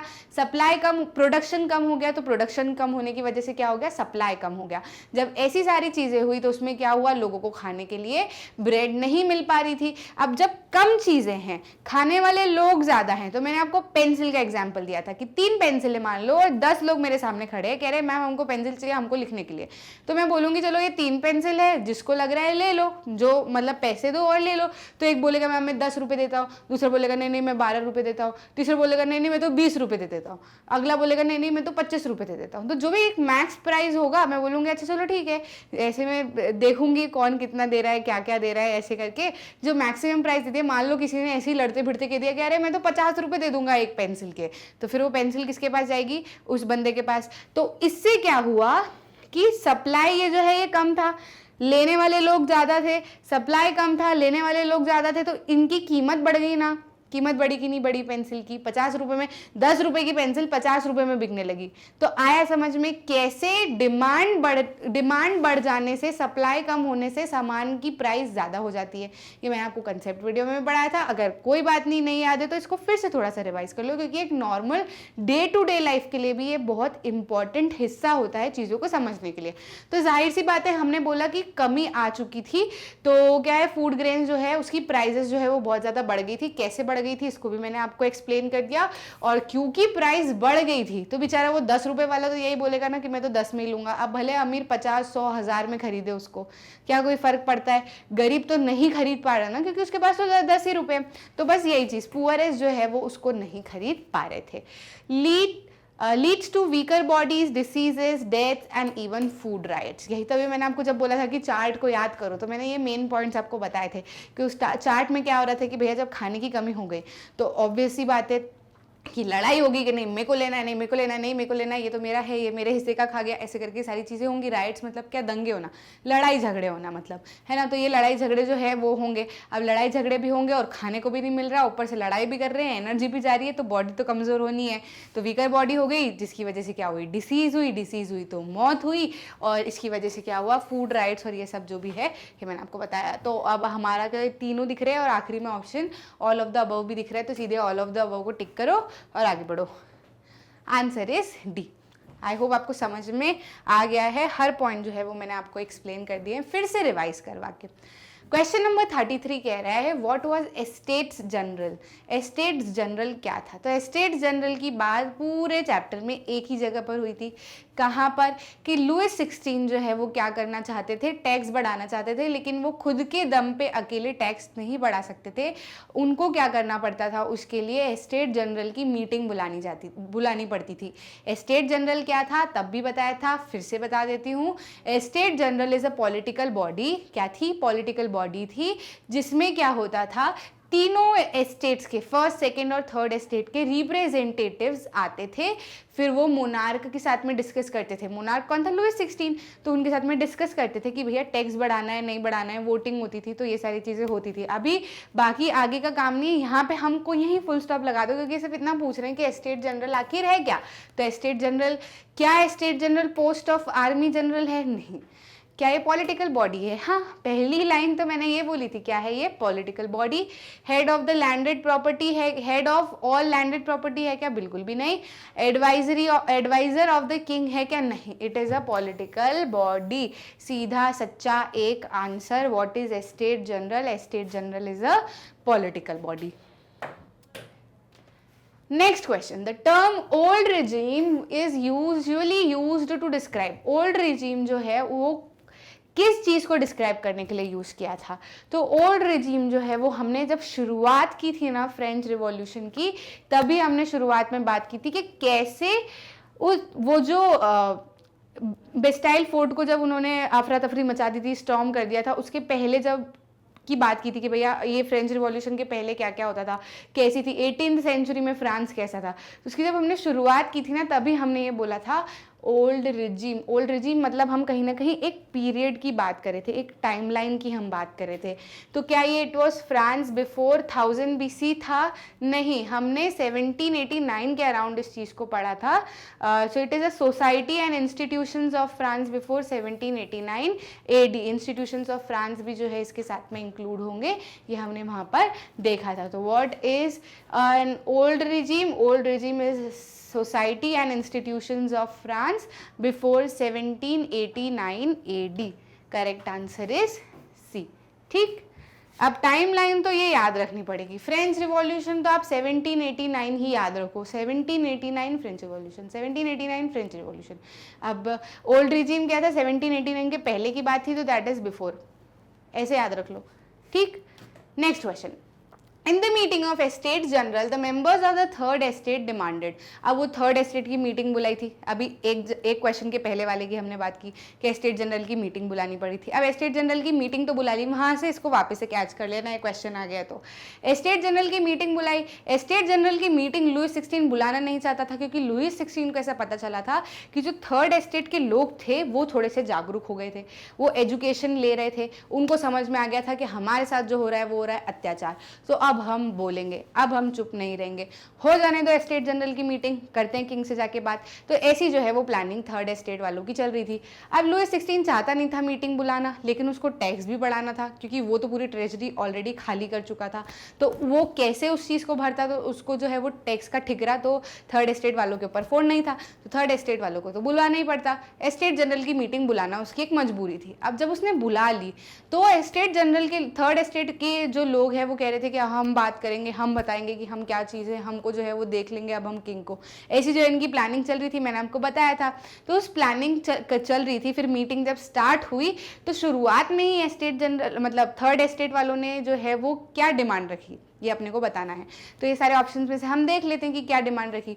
एक नॉर्मल से भी रिवाइंड करा देती हूँ मैं आपको कि क्या डिमांड रखी। ऐसी बात हो रही थी कि जब 1614 में लास्ट एस्टेट जनरल की मीटिंग बुलाई गई थी, तब जो डिस्कशन हुआ था वो सारा कुछ इस बेसिस पे हुआ था कि चलो वोट कर लेते हैं। सारे एस्टेट मतलब 3 एस्टेट थे, फर्स्ट एस्टेट, सेकंड एस्टेट और थर्ड एस्टेट। हर एस्टेट का क्या होगा? एक वोट होगा, इसका भी एक, इसका भी एक, इसका भी एक, तीनों एस्टेट्स का एक वोट होगा। उसके हिसाब से डिसाइड कर लेंगे कि टैक्स बढ़ाना है कि नहीं बढ़ाना है। तो थर्ड एस्टेट जो है वो उछल पड़ा, कहने लगा कि नहीं नहीं नहीं, ऐसा नहीं करना है इस बार हमको। हम चाहते हैं कि हर एस्टेट का एक वोट ना होते हुए सभी मेंबर्स जो यहाँ पर प्रेजेंट है उन सबका एक वोट होगा। फर्स्ट एस्टेट से 300 लोग आए थे, सेकंड एस्टेट से भी 300 लोग आए थे और थर्ड एस्टेट से 600 लोग आए थे, क्योंकि इनकी पॉपुलेशन ज़्यादा थी, है ना। तो ऐसी बात इनकी हुई थी। तो इन्होंने बोला कि नहीं, अब ऐसा बिल्कुल भी नहीं होना चाहिए। अब वोटिंग होगी तो इंडिविजुअल बेसिस पे होगी, हर प्रत्येक व्यक्ति का मत जो है वो रखा जाएगा। तो ऐसी इनकी प्लानिंग हुई। तो जैसे ही थर्ड एस्टेट वालों ने बोला, किंग जो है उसने मना कर दिया और थर्ड एस्टेट वाले उठ के चले गए। रिवाइंड हो गई पूरी स्टोरी। अब यहाँ जितना काम है इतना लगाओ। ये क्वेश्चन में पूछ रहे हैं कि डिमांड क्या की थी, इनको कोई मतलब नहीं बाकी सारी चीज़ों से, मैंने आपको रिवाइंड करने के लिए पूरा याद दिला दिया। पर ये पूछ रहे हैं कि एस्टेट मतलब थर्ड एस्टेट के लोगों ने क्या डिमांड किया था, क्या मांग की थी, क्या उन्होंने ऐसी मांग की थी कि the two estate should have one vote all together, मतलब क्या वो ऐसा कह रहे थे कि जो दूसरे दो एस्टेट है उनका एक वोट रख लो और हमारा एक वोट रख लो, ऐसी कोई बात हुई थी क्या? नहीं, ऐसी कोई बात नहीं हुई थी। Each estate should have one vote, क्या ऐसी बात हुई थी क्या हर एस्टेट का एक वोट होना चाहिए, ऐसी कुछ बात हुई थी क्या? नहीं, ऐसा भी नहीं होता, ये तो था ही ना, पिछले वाले में ऐसा ही किया था। थर्ड ऑप्शन कह रहा है each member of the three estates should have one vote, यानी कि तीनों एस्टेट के हर मेंबर का एक वोट गिना जाना चाहिए, ऐसा ये कहना चाह रहा है third option. That is very relevant and very very right. तो ये ऑप्शन जो है उसको हम टिक मार्क करेंगे और फिर चेक करेंगे कि हम सही है या गलत। हम बिल्कुल हमेशा की तरह सही निकले क्योंकि हमको पूरी कहानी बहुत अच्छे से याद है। 36th question. Who led the representatives of third estates in Versailles on 20th June? 20th जून को थर्ड एस्टेट को किन्होंने लीड किया था? तो चलो उसी कहानी से फिर से पकड़ते हैं। क्या पकड़ते हैं? मैंने आपको बोला था कि जैसे किंग ने रिफ्यूज़ कर दिया कि नहीं नहीं हम नहीं मानने वाले तुम्हारी ये बात, तो थर्ड एस्टेट वाले लोग उठ के आ गए बाहर। बाहर आके वो कहाँ पे बैठे? ग्राउंड ऑफ वर्सेल्स में बैठे। ग्राउंड ऑफ वर्सेल्स में बैठे और ये भी मैंने आपको बताया था कि मतलब उस टॉपिक के बाद में फिर हमने बात की थी कि कौन थे वो लोग जो इनको लीड कर रहे थे, मतलब कि इनमें ऐसी तो जागरूकता आ गई थी कि चलो क्या करें, एजुकेशन की तरफ बढ़ते हैं, पढ़ाई करते हैं, नहीं थर्ड एस्टेट वालों को भी इंपॉर्टेंस मिलनी चाहिए। तो मैंने बोला था कि जब इतना कुछ ये लोग कर रहे थे तो इनमें कोई तो लीडर होगा, कोई तो ऐसा महान व्यक्ति होगा जो आगे आया होगा, जिसने हिम्मत जताई होगी कि चलो शुरू करते हैं। ऐसा तो वो हर स्टोरी में होता है, हर कहानी में वो हीरो तो होते ही होते हैं। यहाँ पे कौन हीरो थे? तो हमने बात की थी कि वो हीरो जो थे वो थे मीराबेऊ और एबेसियास। मीराबेऊ और एबेसियास जो थे वो हीरोज थे इसके, और वो कौन से स्टेट को बिलोंग कर रहे थे? आयरनिकली वो बिलोंग कर रहे थे फर्स्ट और सेकेंड एस्टेट को। फर्स्ट और सेकेंड एस्टेट में से ही कुछ समझदार लोग थे जिनको ऐसा लगता था कि नहीं यार हम लोग थर्ड एस्टेट के लोगों के साथ में क्या कर रहे हैं, बहुत गलत कर रहे हैं, तो इनको जो है वो हमको मदद करनी चाहिए। तो ये दो लोग थे, मीराबेऊ और एबेसियास। लुइस 16, तो लुइस 16 था ना, लुइस 16 को कोई मतलब थोड़े था, लुइस 16 की वजह से तो ये सारी चीज़ें करनी पड़ रही थी। लुइस 16 तो ऑप्शन में है नहीं। अब दो ऑप्शन दिख रहे हैं और यहाँ पे हमको ऑप्शन दे दिया बोथ ए एंड बी, तो बिल्कुल ये दोनों ही थे जिन्होंने क्या की थी इस चीज़ में हमारी मदद, हमारी मतलब थर्ड एस्टेट की मदद की थी। तो the correct answer is D. Next question पे चलते हैं। What is the next question? According to the new constitution of 1791, ये याद रखना कि क्वेश्चन में कौन से ईयर की बात हो रही है, क्योंकि हमने पूरा अभी तक का पढ़ा ना, उसके अंदर यही हो रहा है, बस गवर्नमेंट चेंज हो रही है, कॉन्स्टिट्यूशन में चेंज ला रहे हैं, डायरेक्टरी बना रहे हैं, फिर नेपोलियन आ जा रहे हैं, तो ये सारी चीज़ें जो है वो हम कंटिन्यूसली जो है वो देख रहे हैं। तो कौन से ईयर से पूछा जा रहा है उस हिसाब से ही काम करना। तो कॉन्स्टिट्यूशन ऑफ 1791 तो याद है ना, कौन सा था वो? ठीक, the national assembly was to be. तो इस कॉन्स्टिट्यूशन मतलब ये according to the new constitution of 1791 the national assembly was to be. इस कॉन्स्टिट्यूशन के अनुसार नेशनल असेंबली जो है वो बनेगी, वो किस हिसाब से बनेगी? क्या उसको डायरेक्टली इलेक्ट करेंगे, क्या इनडायरेक्टली इलेक्ट करेंगे, क्या राजा इलेक्ट करेगा, या जो भी है अभी हम ऑप्शन में देखते हैं। तो उस हिसाब से ये हमको ऑप्शन बताना है कि नेशनल असेंबली जो है वो कौन इलेक्ट करने वाला है। तो नेशनल असेंबली को कौन इलेक्ट करने वाला था, हमने ये बात की थी बहुत अच्छे से जब हमने कंसेप्ट वीडियो किया था कि it was to be elected indirectly, indirectly उसका इलेक्शन होगा। तो इस चीज़ को तो हम सीधे याद रख सकते हैं, वो तो बहुत छोटा सा ही टॉपिक था, हमने बहुत अच्छे से जब वो कवर किया था। तो इसके अंदर क्या ऑप्शन हमारा है? Option is C, it was elected indirectly. ठीक है, next question, which of these provisions were passed by the assembly on the night of 4th August 1789? 4th August 1789 को इनमें से कौन सा प्रोविजन जो है वो पास किया गया था? देखते हैं। Abolition of feudal system of obligations, क्या फ्यूडल सिस्टम अबॉलिश कर दिया गया था? क्या clergies had to give up its privileges, मतलब क्या क्लर्जीज से उनके प्रिविलेजेस छीन लिए थे? टिथिस वर अबॉलिश्ड। टिथिस क्या थे? चर्च जो पीजेंट से टैक्स लेता था जिस फॉर्म में, क्या उनको अबॉलिश कर दिया गया था या फिर ऑल ऑफ द अबव? तो ये जो डेट दे रखी है इसमें जो है वो क्या हुआ था कि ये सारे चीज़ें जो है वो अबॉलिश कर दी गई थी बोला गया था कि नहीं अब हम कुछ भी नहीं इनमें से रखने वाले, चर्च को भी हटाओ, और उसकी जगह पर क्या कर दिया था, वो बैरिक्स एंड ऑफिसेज भी बना दिए गए थे, फ्यूडल सिस्टम को भी बिल्कुल पूरी तरीके से अबॉलिश कर दिया था, टिथिस को भी जो है वो हटा दिया गया था। टेल जो थे वो उनकी बात ऐसी कुछ नहीं की गई थी, क्योंकि ये तो डायरेक्ट टैक्सेस थे जो ऑब्वियसली लोग पे करते थे, लेकिन ये टिथिस जो थे ये बहुत ज़्यादा गलत थे, है ना, क्योंकि सिर्फ पीजेंट से लिया जाता था, वो भी उनकी कल्टीवेशन जो भी उनका होता था उसका एक हिस्सा इनको देना पड़ता था। तो ये तीनों चीज़ें हटाई थी। आखिरी ऑप्शन में हमको दे रहे हैं ऑल ऑफ द अबव, तो ऑल ऑफ द अबव को टिक कर दो। देखते हैं what is the right answer. Right answer is D, तीनों चीज़ें जो है वो हटा दी थी इस टाइम पे। Next question. Which of these rights were established as natural and inalienable rights by the Constitution of 1791? कौन सी राइट्स नेचुरल और इनएलिएनेबल राइट्स थी, कौन सी राइट्स थी, हमको बताना है। तो बहुत सारी राइट्स जो है वो दी गई थी, मतलब बहुत ज़्यादा प्रताड़ित किया गया था पहले तो बिल्कुल। फिर पावर में जो लोग आ गए थे, लोग जब पावर में आए तो उन्होंने क्या बोला कि अरे कुछ भी मत करो, मतलब वो जेकोबिन वाली पार्टी और ये सारी चीज़ें जब हुई थी तो उन्होंने बोला कुछ भी मत करो, कि ये जो इतनी सारी चीज़ें हम लोग फेस कर रहे थे, किस वजह से फेस कर रहे थे, हम फालतू का प्रिविलेज दे रहे थे उन लोगों को जिनको स्टेटस मिला था इस बेसिस पे कि वो जन्म से अच्छे घरों में उन्होंने जन्म लिया है या फिर अच्छे घरों में वो लोग पैदा हुए। तो ये वाली चीज़ को हटाओ। अगर किसी को स्टेटस दिया जाएगा, किसी को सम्मान दिया जाएगा या किसी को वैल्यू दी जाएगी, रिस्पेक्ट दी जाएगी, तो वो सिर्फ और सिर्फ उसके टैलेंट के बेसिस पे दी जानी चाहिए, और सबको बराबर अपॉर्चुनिटीज़ मिलनी चाहिए, सबको फ्रीडम मिलना चाहिए, सबको फ्रीडम ऑफ स्पीच होना चाहिए, फ्रीडम ऑफ ओपिनियन होना चाहिए। ये सारी चीज़ें बताई गई थी और उन्होंने बोला था ये सबको मिलेगी। सिर्फ राइट टू वोट जो है वो 21 ईयर्स अबव के मेन को जो है वो दिया गया था। तो हमको क्या करना है ये देखना है। तो ये right to life, freedom of speech and opinion, equality before the law और ऑल ऑफ द अबव। 21 वालों को भी बाद में दिया था, एक्टिव पैसिव सिटीजन्स वाली चीज़ें भी ये लोग बीच में लेके आए थे, और फिर नहीं 21 वालों को इस समय तक तो दे दिया था। एक्टिव सिटीजन्स पैसिव सिटीजन्स कब लेके आए थे, जब मोनार्की आई थी, कॉन्स्टिट्यूशनल मोनार्की आई थी। तो ये देख लेना, ठीक है। चलिए आगे बढ़े। नेक्स्ट, हाँ इसका आंसर चेक कर लेते हैं। Answer is D. Which of these books was written by John Locke. अच्छा, हमने 3 फिलोसोफर्स पढ़े थे, जीन जैक रूसो, मॉन्टेस्क्यू और जॉन लॉक। तो हमने बताया था कि यही थे जिनसे बच्चे इंस्पायर हो रहे थे और लोग इंस्पायर हो रहे थे कि चलो हम एजुकेशन की तरफ बढ़ते हैं। मतलब एजुकेशन की तरफ जब वो बढ़े थे उसके बाद में उन्होंने देखा था कि अरे फिलोसोफर जो है वो बहुत सारी चीज़ें लिख रहे हैं देश दुनिया के बारे में, इतनी चीज़ें बता रहे हैं कि इस तरीके से रहना चाहिए, ये चीज़ होनी चाहिए, ये चीज़ नहीं होनी चाहिए, चलो इनसे सीखते हैं और जो है हमारी लाइफ में क्या करते हैं, एडॉप्ट करते हैं। तो इनमें से जो जॉन लॉक थे उन्होंने क्या लिखा था, ऐसी कौन सी चीज़ लिखी थी उन्होंने जिससे जो है वो लोग बहुत ज़्यादा इंस्पायर हो रहे थे।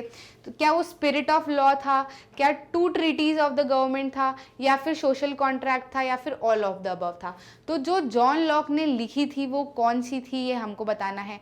सोशल कॉन्ट्रैक्ट तो जो है वो किसने लिखा था, मॉन्टेस्क्यू ने लिखा था, ठीक है। और 2 ट्रीटीज़ ऑफ गवर्नमेंट है और स्पिरिट ऑफ लॉ है। तो 2 ट्रीटीज़ ऑफ गवर्नमेंट जो है वो जॉन लॉक ने लिखी थी, और स्पिरिट ऑफ लॉ जो है वो किसने लिखा था, हमारे जीन जैक रूसो ने लिखा था। आंसर चेक कर लेते हैं। Answer is 2 treaties of government. 2 treaties on government, मतलब ये पहली वाली चीज़ थी और शुरुआत में जॉन लॉक थे, तो उस हिसाब से याद कर लेना कि जॉन लॉक ने क्या लिखा था, 2 ट्रीटीज ऑफ गवर्नमेंट, ठीक है। आगे बढ़ जाते हैं। हाँ, मतलब इस क्वेश्चन में ये याद रखना कि मैंने आपको तीनों में बता दिया ना कि किस किसने लिखा है। तो बस ये वाले क्वेश्चन में नाम अगर जॉन लॉक का है, जॉन लॉक का नाम यहाँ पर आ गया तो हमने इसको सिलेक्ट किया। मान लो मॉन्टेस्क्यू का नाम आ जाता तो हमको इसको सिलेक्ट करना पड़ता। मान लो कि जीन जैक रूसो का नाम आ जाता तो हमको इसको सिलेक्ट करना पड़ता। तो ऐसे तीनों के नाम याद रखो, इनकेस कोई भी आ जाए तो एक क्वेश्चन से भी आप आगे के 3-4 क्वेश्चन बना के याद कर सकते हो, तो आगे आपको प्रॉब्लम नहीं आएगी। स्केप्टर सिम्बलाइज्ड, स्केप्टर क्या सिम्बलाइज करता था, तो ये मतलब कौन सी बात हो रही है, वो सिंबल्स की बात हो रही है। रेड कैप और वो बहुत सारी स्टिक्स मर्ज थी और उससे लपेटा हुआ था, तो क्या ये वो है। अब देखो, एक तो स्केप्टर नाम भी ऐसा हो गया ना कि बच्चा सोच में पड़ जाए कि बहुत सारे सिंबल देखे थे, कौन से सिंबल को नाम दिया था स्केप्टर, तो मतलब वो गड़बड़ हो जाएगी। तो स्केप्टर को भूलना मत। स्केप्टर क्या था, वो जो बीच में लगाया गया था, नहीं जो हाथ में दिया गया था। पावर शो करने के लिए, किसके लिए, मैंने आपको तब भी एक छोटा सा हिंट दिया था और मैंने आपको बताया था कि इसको किस तरीके से आप याद रखना कि कॉन्स्टिट्यूशन तो लेकर आए थे लोग, कॉन्स्टिट्यूशन लेकर आए थे, लेकिन ये नहीं कहा था कि मोनार्की को हटा दो। तो ये जो सारे सिंबल्स थे, मतलब सिंबल्स क्यों बनाए गए थे, पॉलिटिकल सिंबल्स क्यों दिखाए गए थे, इसलिए दिखाए गए थे कि जो लोग पढ़ लिख नहीं सकते, नहीं समझ सकते, तो सिंबल्स लगा दो, उससे वो समझ जाएंगे कि आखिर हमारा कॉन्स्टिट्यूशन जो है वो क्या बयां करना चाह रहा है। तो हमारा कॉन्स्टिट्यूशन जो है वो बयां करना चाह रहा है, वो सारा लोगों को पता चल जाएगा उन सिंबल्स के थ्रू। जैसे छोटे छोटे सिंबल्स लगाए गए थे, आई लगाई गई थी जिसमें से रेडिएशन निकल के आ रहे थे, हाथ में स्केप्टर दिया गया था जिससे कि क्या बताया जा रहा था कि ये जो है ये एक रॉयलिटी का सिंबल है, मतलब कॉन्स्टिट्यूशन तो अभी हम लेकर आ गए हैं लेकिन मोनार्की जो है वो अभी भी एग्जिस्ट कर रही है, मोनार्की अभी भी है। तो ये बताना चाह रहे थे। तो इससे क्या था, sceptre symbolise the symbol of royal power, safeguard the law, उसके लिए कौन था, लॉ के लिए क्या बताया गया था, एक एंजल सी बताई गई थी जो मैंने आपको बताया था कि वो डिवाइन एंजल जैसी दिख रही है, कि लॉ जो है वो हमको भगवान की तरफ से मिला हुआ है ना। और एक जो है वो बिकमिंग फ्री, तो बिकमिंग फ्री के लिए क्या था, ब्रोकन चेन थी, टूटी हुई चेन, जिससे बता रहे थे कि अब जो है वो ये जो बंधनों में वो जो बंधे हुए थे कि अरे स्लेवरी वाले और ये सारे वाले कि मतलब हमको टैक्स देना है, ये करना है, वो करना है, तो वो जो है वो चेन जो है वो ब्रेक होकर क्या बता रही थी कि वो बंधन जो है वो टूट चुके हैं। तो ये नहीं और स्केप्टर क्या बताता है, सिंबल ऑफ रॉयल पावर। ये वाला एमसीक्यू, इसके अंदर और भी चीज़ें हैं, मतलब आप हर सिंबल को लेकर जो है वो क्वेश्चन बना सकते हैं, लेकिन वो सारे सिंबल्स ऐसे हैं ना कि नाम से ही पता चल जाएगा कि अरे वो वाला सिंबल है। लेकिन स्केप्टर ऐसा नाम है जिसमें आपको एकदम से क्लिक नहीं होगा कि अरे ये रॉयल पावर को दर्शाने के लिए बताया गया है। या तो आपको ये हो कि पूरे चारों ऑप्शन में 3 ऑप्शन पता होगी, ये तो हो ही नहीं सकता, ये तो हो ही नहीं सकता, ये तो हो ही नहीं सकता, वो बात अलग हो जाती है। इसलिए ये वाला क्वेश्चन मेनली मैंने रखा था कि चलो इससे जो है दिमाग में आ जाएगा कि कभी इनकेस आ जाता है तो स्केप्टर जो है वो क्या होता है। तो that is a symbol of royal power की अभी तक जो है वो मोनार्की नहीं गई है, मोनार्की अभी भी है। तो C option is the right answer. Next question, images and symbols were frequently used instead of printed words to communicate important ideas as, किस कारण से जो है सिंबल्स और इमेजेस को यूज किया जा रहा था। तो मैंने अभी पिछले क्वेश्चन में इसका आंसर दे दिया, अगर किसी ने ध्यान से सुना हो, तो नहीं दिया हो तो तुम्हारी मिस्टेक, जिसने दिया है बहुत अच्छी बात है।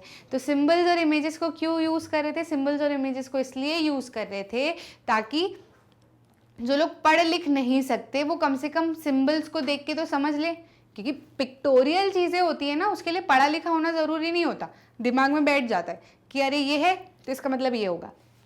तो बस यही बताना चाह रहे हैं। तो क्या इसका रीज़न ये था क्या कि वो अट्रैक्टिव लगते थे, बढ़िया लगते थे, मस्त, तो चलो ये इसको लगा देते हैं, ऐसा था क्या, अरे अट्रैक्टिव किया, वहाँ तो सबकी 12 बजी पड़ी थी तो ऐसा क्यों करेंगे लोग, तो ये तो हट गया। It shows that people were creative, क्या लोग अपनी क्रिएटिविटी दिखाना चाहते थे, इतने बड़े संकट में भी लोगों को पास इतना समय था कि वो अपनी क्रिएटिविटी दिखाएंगे, नहीं। Many people couldn't read and write, हाँ this is the right answer, जो कि हम अभी तक बात कर रहे थे कि बहुत सारे लोग जो है वो पढ़ लिख नहीं सकते थे, उनको बताने के लिए कि उनके कॉन्स्टिट्यूशन में क्या लिखा है, इसीलिए जो है इमेजेस और सिंबल्स जो है वो यूज़ किए जा रहे थे। आंसर चेक कर लेते हैं, correct answer is C. Next question पे आ जाते हैं। The declaration of rights of man and citizens was painted by, ये जो declaration of right of man and citizen है ये किसने पेंट किया था, पेंट किसने किया था, तो इट वॉज पेंटेड बाय, क्या मीरा ब्यू ने पेंट किया था, नहीं, वो तो क्या थे, वो तो मदद कर रहे थे थर्ड एस्टेट वालों की। क्या मैरिट ने किया था, मैरिट तो उनका एक सोर्स है जिसके अंदर एक मतलब मैंने आपको कल थोड़े टाइम पहले वाले वीडियो में या फिर एक थोड़े से क्वेश्चन में मैंने आपको बताया था कि बहुत सारे सोर्सेज है हमारी एनसीईआरटी में कि किसने क्या बोला है, या कुछ ऐसे थोड़ी बहुत डिटेल्स कि इसने इस जगह पर ये बोला था तो उसकी स्टेटमेंट दे दी और पूछ लिया कि ये किसने बोला, तो इनका नाम जो है वो स्टेटमेंट से रिलेटेड आपको कहीं पे आ सकता है। तो ये जो है ये कोई आर्टिस्ट नहीं थे, ठीक है।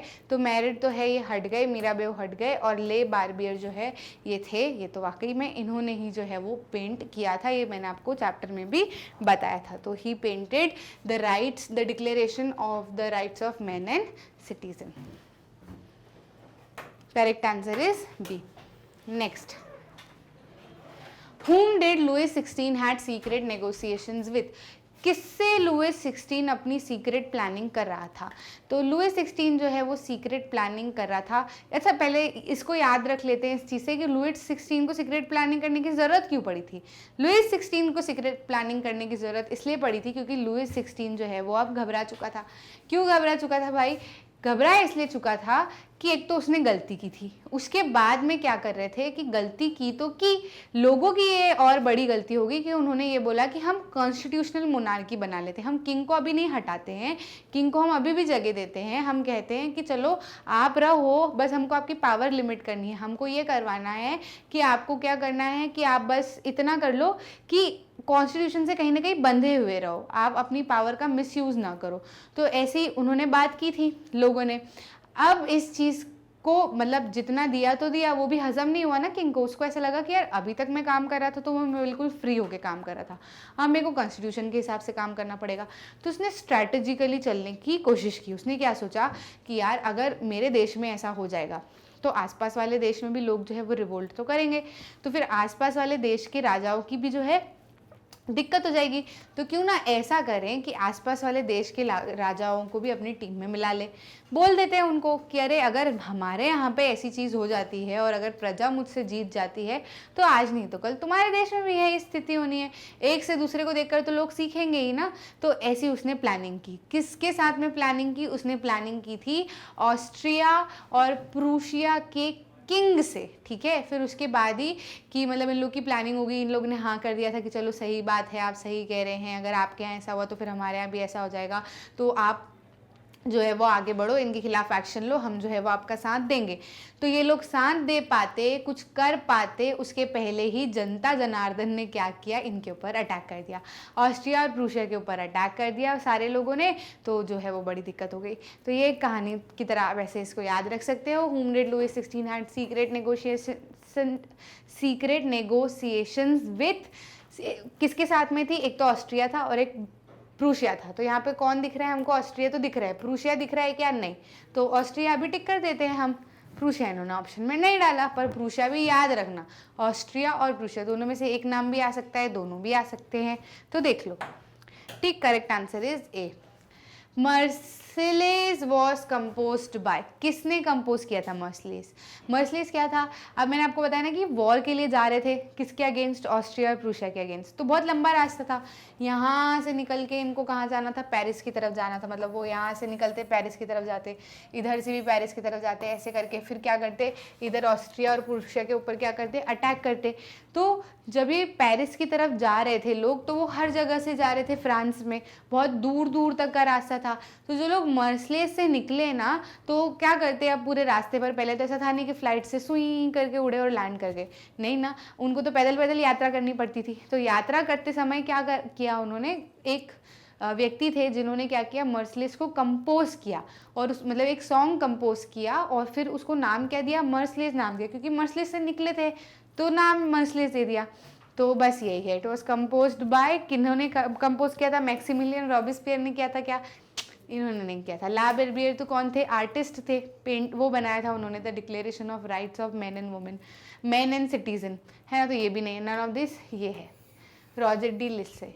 तो ये जो है इन्होंने क्या किया था? बनाया था, मर्सिलेस कंपोज किया था। तो मर्सिलेस जो है वही इनको आप इनके नाम से याद रख सकते हो, Roger de Lisle. Next question, answer is C. Which palace was stormed on the morning of August 10? अब कितने पैलेस ऐसे जलाए थे, मतलब कितने पैलेस अटैक किए थे? देखो, एक तो बेस्टेल प्रिजन को अटैक किया था, दूसरा इन्होंने किया था पैलेस ऑफ ट्यूलेरिस, है ना। तो ये वाला भी जो है इन्होंने किया था, ये वाला प्रेजेंट भी, ये भी किया था, ये भी किया था और ये भी किया था। चलो सारे ऑप्शन में दे दी ताकि बच्चा क्या हो जाए, कंफ्यूज हो जाए। वर्सलेस को भी किया था। कब किया था ये? वर्सलेस को इसलिए करना पड़ा था, वो जो क्वीन थी ना, मैरी एंटोइनेटे, तो उनको भी जो है वो हराने के लिए, मतलब एक दंड देने के लिए इसके ऊपर भी अटैक किया था। तो ये पूछ रहे हैं, अब इन्होंने यहाँ पे तारीख दे दी कि इस तारीख को ये सारे पैलेस जो है वो तो स्टॉर्म किए थे, लेकिन इस तारीख को जो है वो कौन सा जो है अटैक किया था, कौन सी जगह पे अटैक किया था, कौन से पैलेस पे अटैक किया था। तो अगस्त 10 को इन्होंने अटैक किया था पैलेस ऑफ ट्यूलेरिस पे। क्यों ये डेट कैसे आप याद रख सकते हो कि बहुत ज़्यादा प्रॉब्लम हो गई थी, नेशनल असेंबली कॉन्स्टिट्यूशन बना रही थी और सब लोग जो है वो लगे थे कि चलो कॉन्स्टिट्यूशन बनाते हैं, ऐसा करते हैं वैसा करते हैं।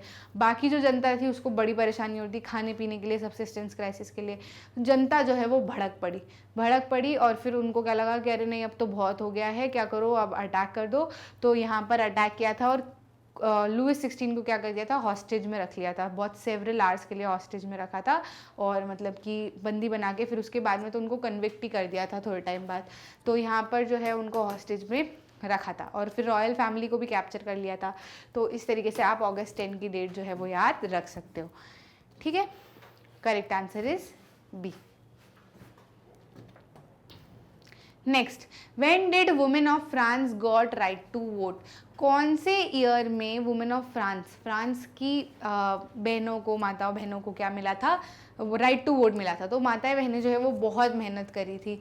इन लोगों ने जब वॉर के लिए गए फ्रांस के सारे मैन, तो इन्होंने घर भी संभाला, नौकरियां भी की, जबकि ऑल्दो इनके पास में कोई जॉब ट्रेनिंग नहीं थी, कोई एजुकेशन नहीं था।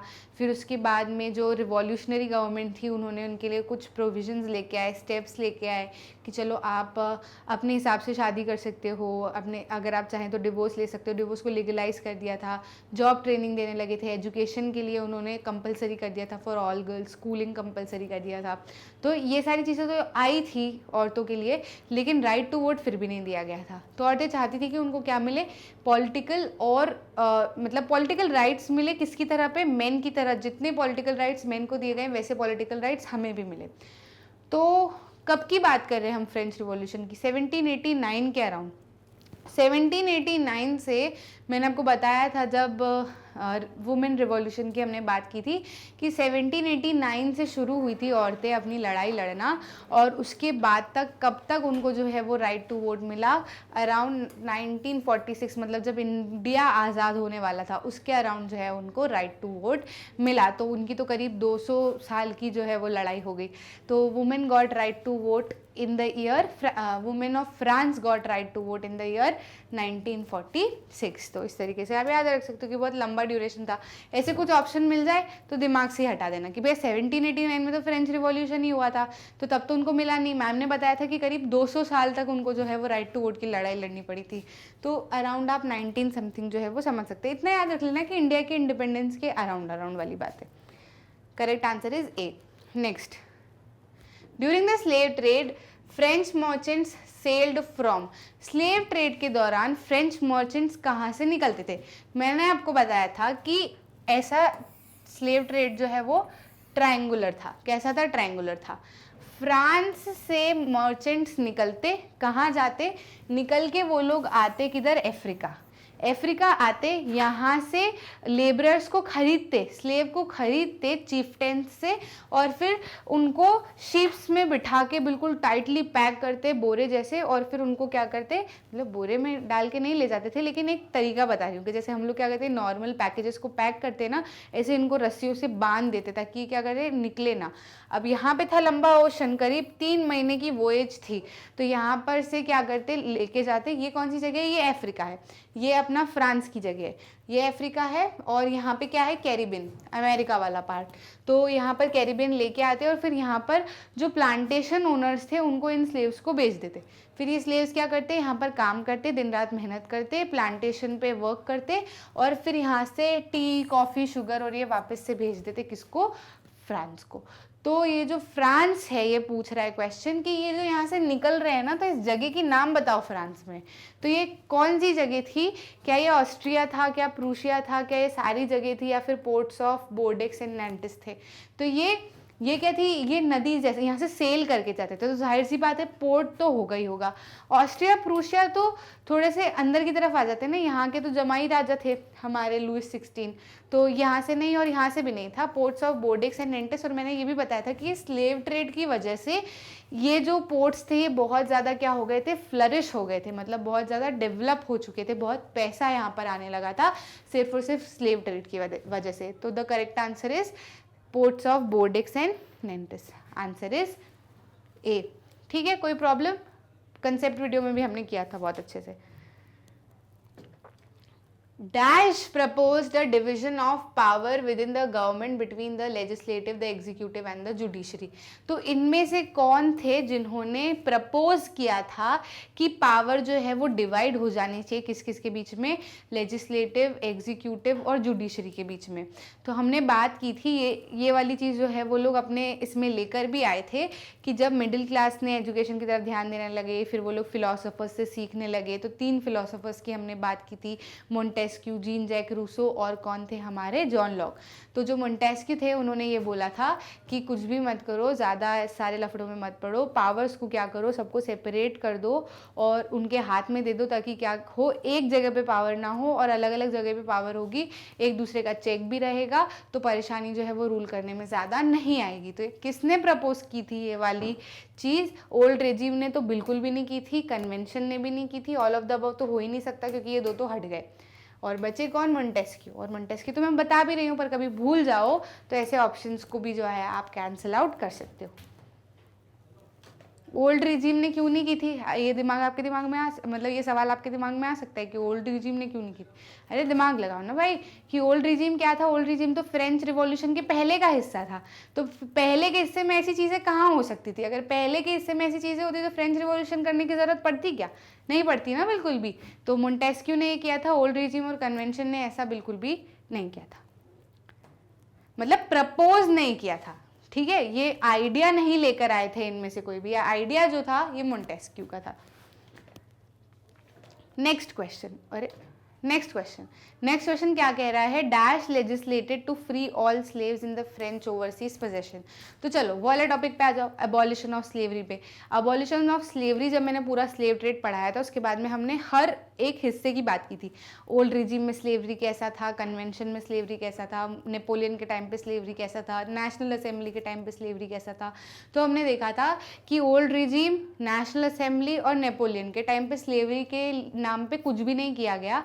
सिर्फ और सिर्फ कन्वेंशन में ऐसा हुआ था कि वो अपनी जेकोबिन वाला टाइम था। जेकोबिन किन से बने थे? स्मॉल ट्रेडर से बने थे, मतलब एक वीक सेक्शन ऑफ सोसाइटी से बना था। तो वो दर्द समझता था स्लेव्स का। तो उनको ऐसा था कि यार ये जो भी है ओवरसीज, मतलब फ्रांस की जो ओवरसी पोजेशन पे भी अगर कोई स्लेव है, मतलब पजेस कर रखे हैं, मतलब ले रखे हैं स्लेव्स को, बंदी बना रखा है कहीं पर, तो उनको भी क्या कर दो, सबको फ्री कर दो। और तभी हमने पढ़ा था कि रेड कैप जो है वो पहनी जाती थी किनके द्वारा? उन स्लेव्स के द्वारा जो फ्री हो चुके थे। तो वो दर्शाने के लिए। तो नेपोलियन ने तो बिल्कुल नहीं किया था, नेपोलियन ने तो फिर से री इंट्रोड्यूस कर दी थी स्लेवरी। ओल्ड रिजीम में तो स्लेवरी चलती ही थी। और कन्वेंशन का मैंने आपको बताया किस कारण से कन्वेंशन ने मतलब थोड़ा बहुत जो है अबॉलिश किया था। हालांकि पूरे समय के लिए वो नहीं कर पाए थे, that was for a very short period of time. थोड़े टाइम बाद नेपोलियन आ गए थे, क्योंकि इनके जो लीडर थे, कन्वेंशन के लीडर रॉबेस्पियर, तो वो भी बिल्कुल ही ऐसे ही हो गए थे, इनके जैसे ही, बाकी लोगों जैसे ही। तो फिर इनको भी जो है वो कन्विक्ट कर दिया था, गिलोटिन पे डाल दिया था, तो बस हो गया। तो कौन बचे हमारे? कन्वेंशन जो है वो उन्होंने किया था। नेपोलियन आ गए थे तो फिर नेपोलियन ने री इंट्रोड्यूस कर दिया था, बाकी कन्वेंशन ने जो है वो स्लेवरी हटाई थी। यहाँ पे आंसर चेक कर लेते हैं। Answer is C, convention. यहाँ पे आके आपके क्या हो गए, सारे एमसीक्यूज जो है वो कंप्लीट हो गए फ्रेंच रिवॉल्यूशन के। इसके बाद में नेपोलियन ने क्या क्या किया, नेपोलियन का हिस्सा कैसा रहा, ये जो है हम पढ़ेंगे हमारा rise of nationalism in Europe में। तो rise of nationalism in Europe हम कंटिन्यू कर रहे हैं एक चैप्टर में, नेशनलिज्म इन वेरियस कंट्रीज, जिसमें हम यूरोप के बारे में भी पढ़ेंगे और इंडिया के बारे में भी पढ़ेंगे। ठीक है, तो उसको वो वाली वीडियो जो है वो पार्ट्स में लेके आनी पड़ेगी, पार्ट 1 पार्ट 2 ऐसे करके। तो उसको थोड़ा सा देख लेना, मिस बिल्कुल भी मत करना, क्योंकि वो एनटीएससी के लिए बहुत ज़्यादा इंपॉर्टेंट है। ये वाला चैप्टर भी जो है वो बहुत इंपॉर्टेंट था। तो आई प्लीज़ रिक्वेस्ट कि अगर एमसीक्यूज़ में कोई प्रॉब्लम आई है, वैसे तो मैंने हर एमसीक्यू के साथ में डिटेल्ड पूरी स्टोरी आपको समझाई है, लेकिन फिर भी कंसेप्ट वीडियो देखने के बाद में ही एमसीक्यू आप सॉल्व करें।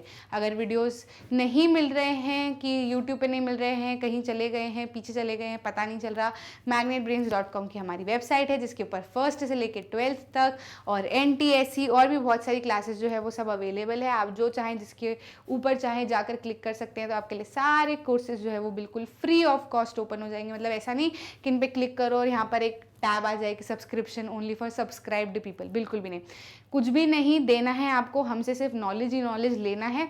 तो आप इस तरीके से वीडियोस जो है वो देख सकते हैं। मेरे वीडियोस आपको एनटीएससी सोशल साइंस वाले हिस्से में मिलेंगे। इस तरीके से आप, जैसे अगर आपको सिलेबस ओवरव्यू देखना है, एग्रीकल्चर वाला पार्ट देखना है, तो आप क्या कर सकते हैं, उन पर क्लिक कर सकते हैं। और जैसे ही आप क्लिक करेंगे, वॉच नाउ पे जाएंगे, तो इस इंटरफेस के साथ में आपको वीडियो जो है वो देखने को मिलेगी। भले आप लैपटॉप पे देखें या फ़ोन पे देखें, बढ़िया से जो है वो वेबसाइट आपके लिए रन होगी। तो अच्छे से देखना, बिल्कुल भी मिस मत करना। ये जो है ये हमारे 3 दिन है जब वीडियोस अपलोड होते हैं, तो बिल्कुल भी मिस ना करें। अगर 7 बजे मेरी सोशल साइंस की वीडियो आ रही है और मान लो कि 7 बजे के बाद भी एक और वीडियो आ रही है, तो बिल्कुल भी उसको मत छोड़ना, क्योंकि अगर सिर्फ 7 बजे एक ही वीडियो डालेंगे तो प्रॉब्लम हो जाएगी, कोर्स हमारा टाइम पे कंप्लीट नहीं होगा। तो देखना बहुत अच्छे से, बिल्कुल भी बिल्कुल भी मिस मत करना। साइंस आता है 10 बजे, मैथ्स आता है 1 बजे, एनटीएससी का मैट आता है 4 बजे और मेरा सोशल साइंस आता है 7 बजे। तो रिमाइंडर डाल के रखना वीडियोस पे कि अगर मिस कर जाओ, भूल जाओ कि 7 बज रहे हैं, घूमने चले गए, तो आपको नोटिफिकेशन आ जाए। बहुत अच्छे से जैसे क्लास में पढ़ते हो वैसे ही बैठ के आपको जो है सारा कुछ पढ़ना है, क्योंकि सिर्फ शुरुआत में जोश रखने से कुछ नहीं होता। कंसिस्टेंसी बनाना बहुत ज़्यादा इम्पॉर्टेंट है, और आप सभी के लिए ही हम पूरा सारा कुछ जो है वो 100% फ्री कोर्स लेके आए हैं for both MAT and SAT, both stage 1 and stage 2। अभी स्टेज 1 का पार्ट कंप्लीट हो रहा है, स्टेज 1 आप लोग क्लियर कर जाओगे तो स्टेज 2 भी लेकर आएंगे।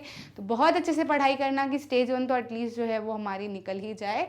अच्छा लगा तो लाइक कीजिए, सब्सक्राइब कीजिए, ताकि आप कुछ भी मिस ना करें।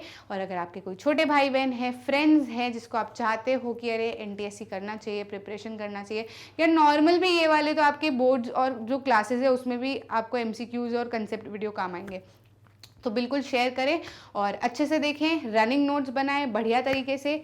तब मिलते हैं अगले वीडियो में, तब तक के लिए बाय।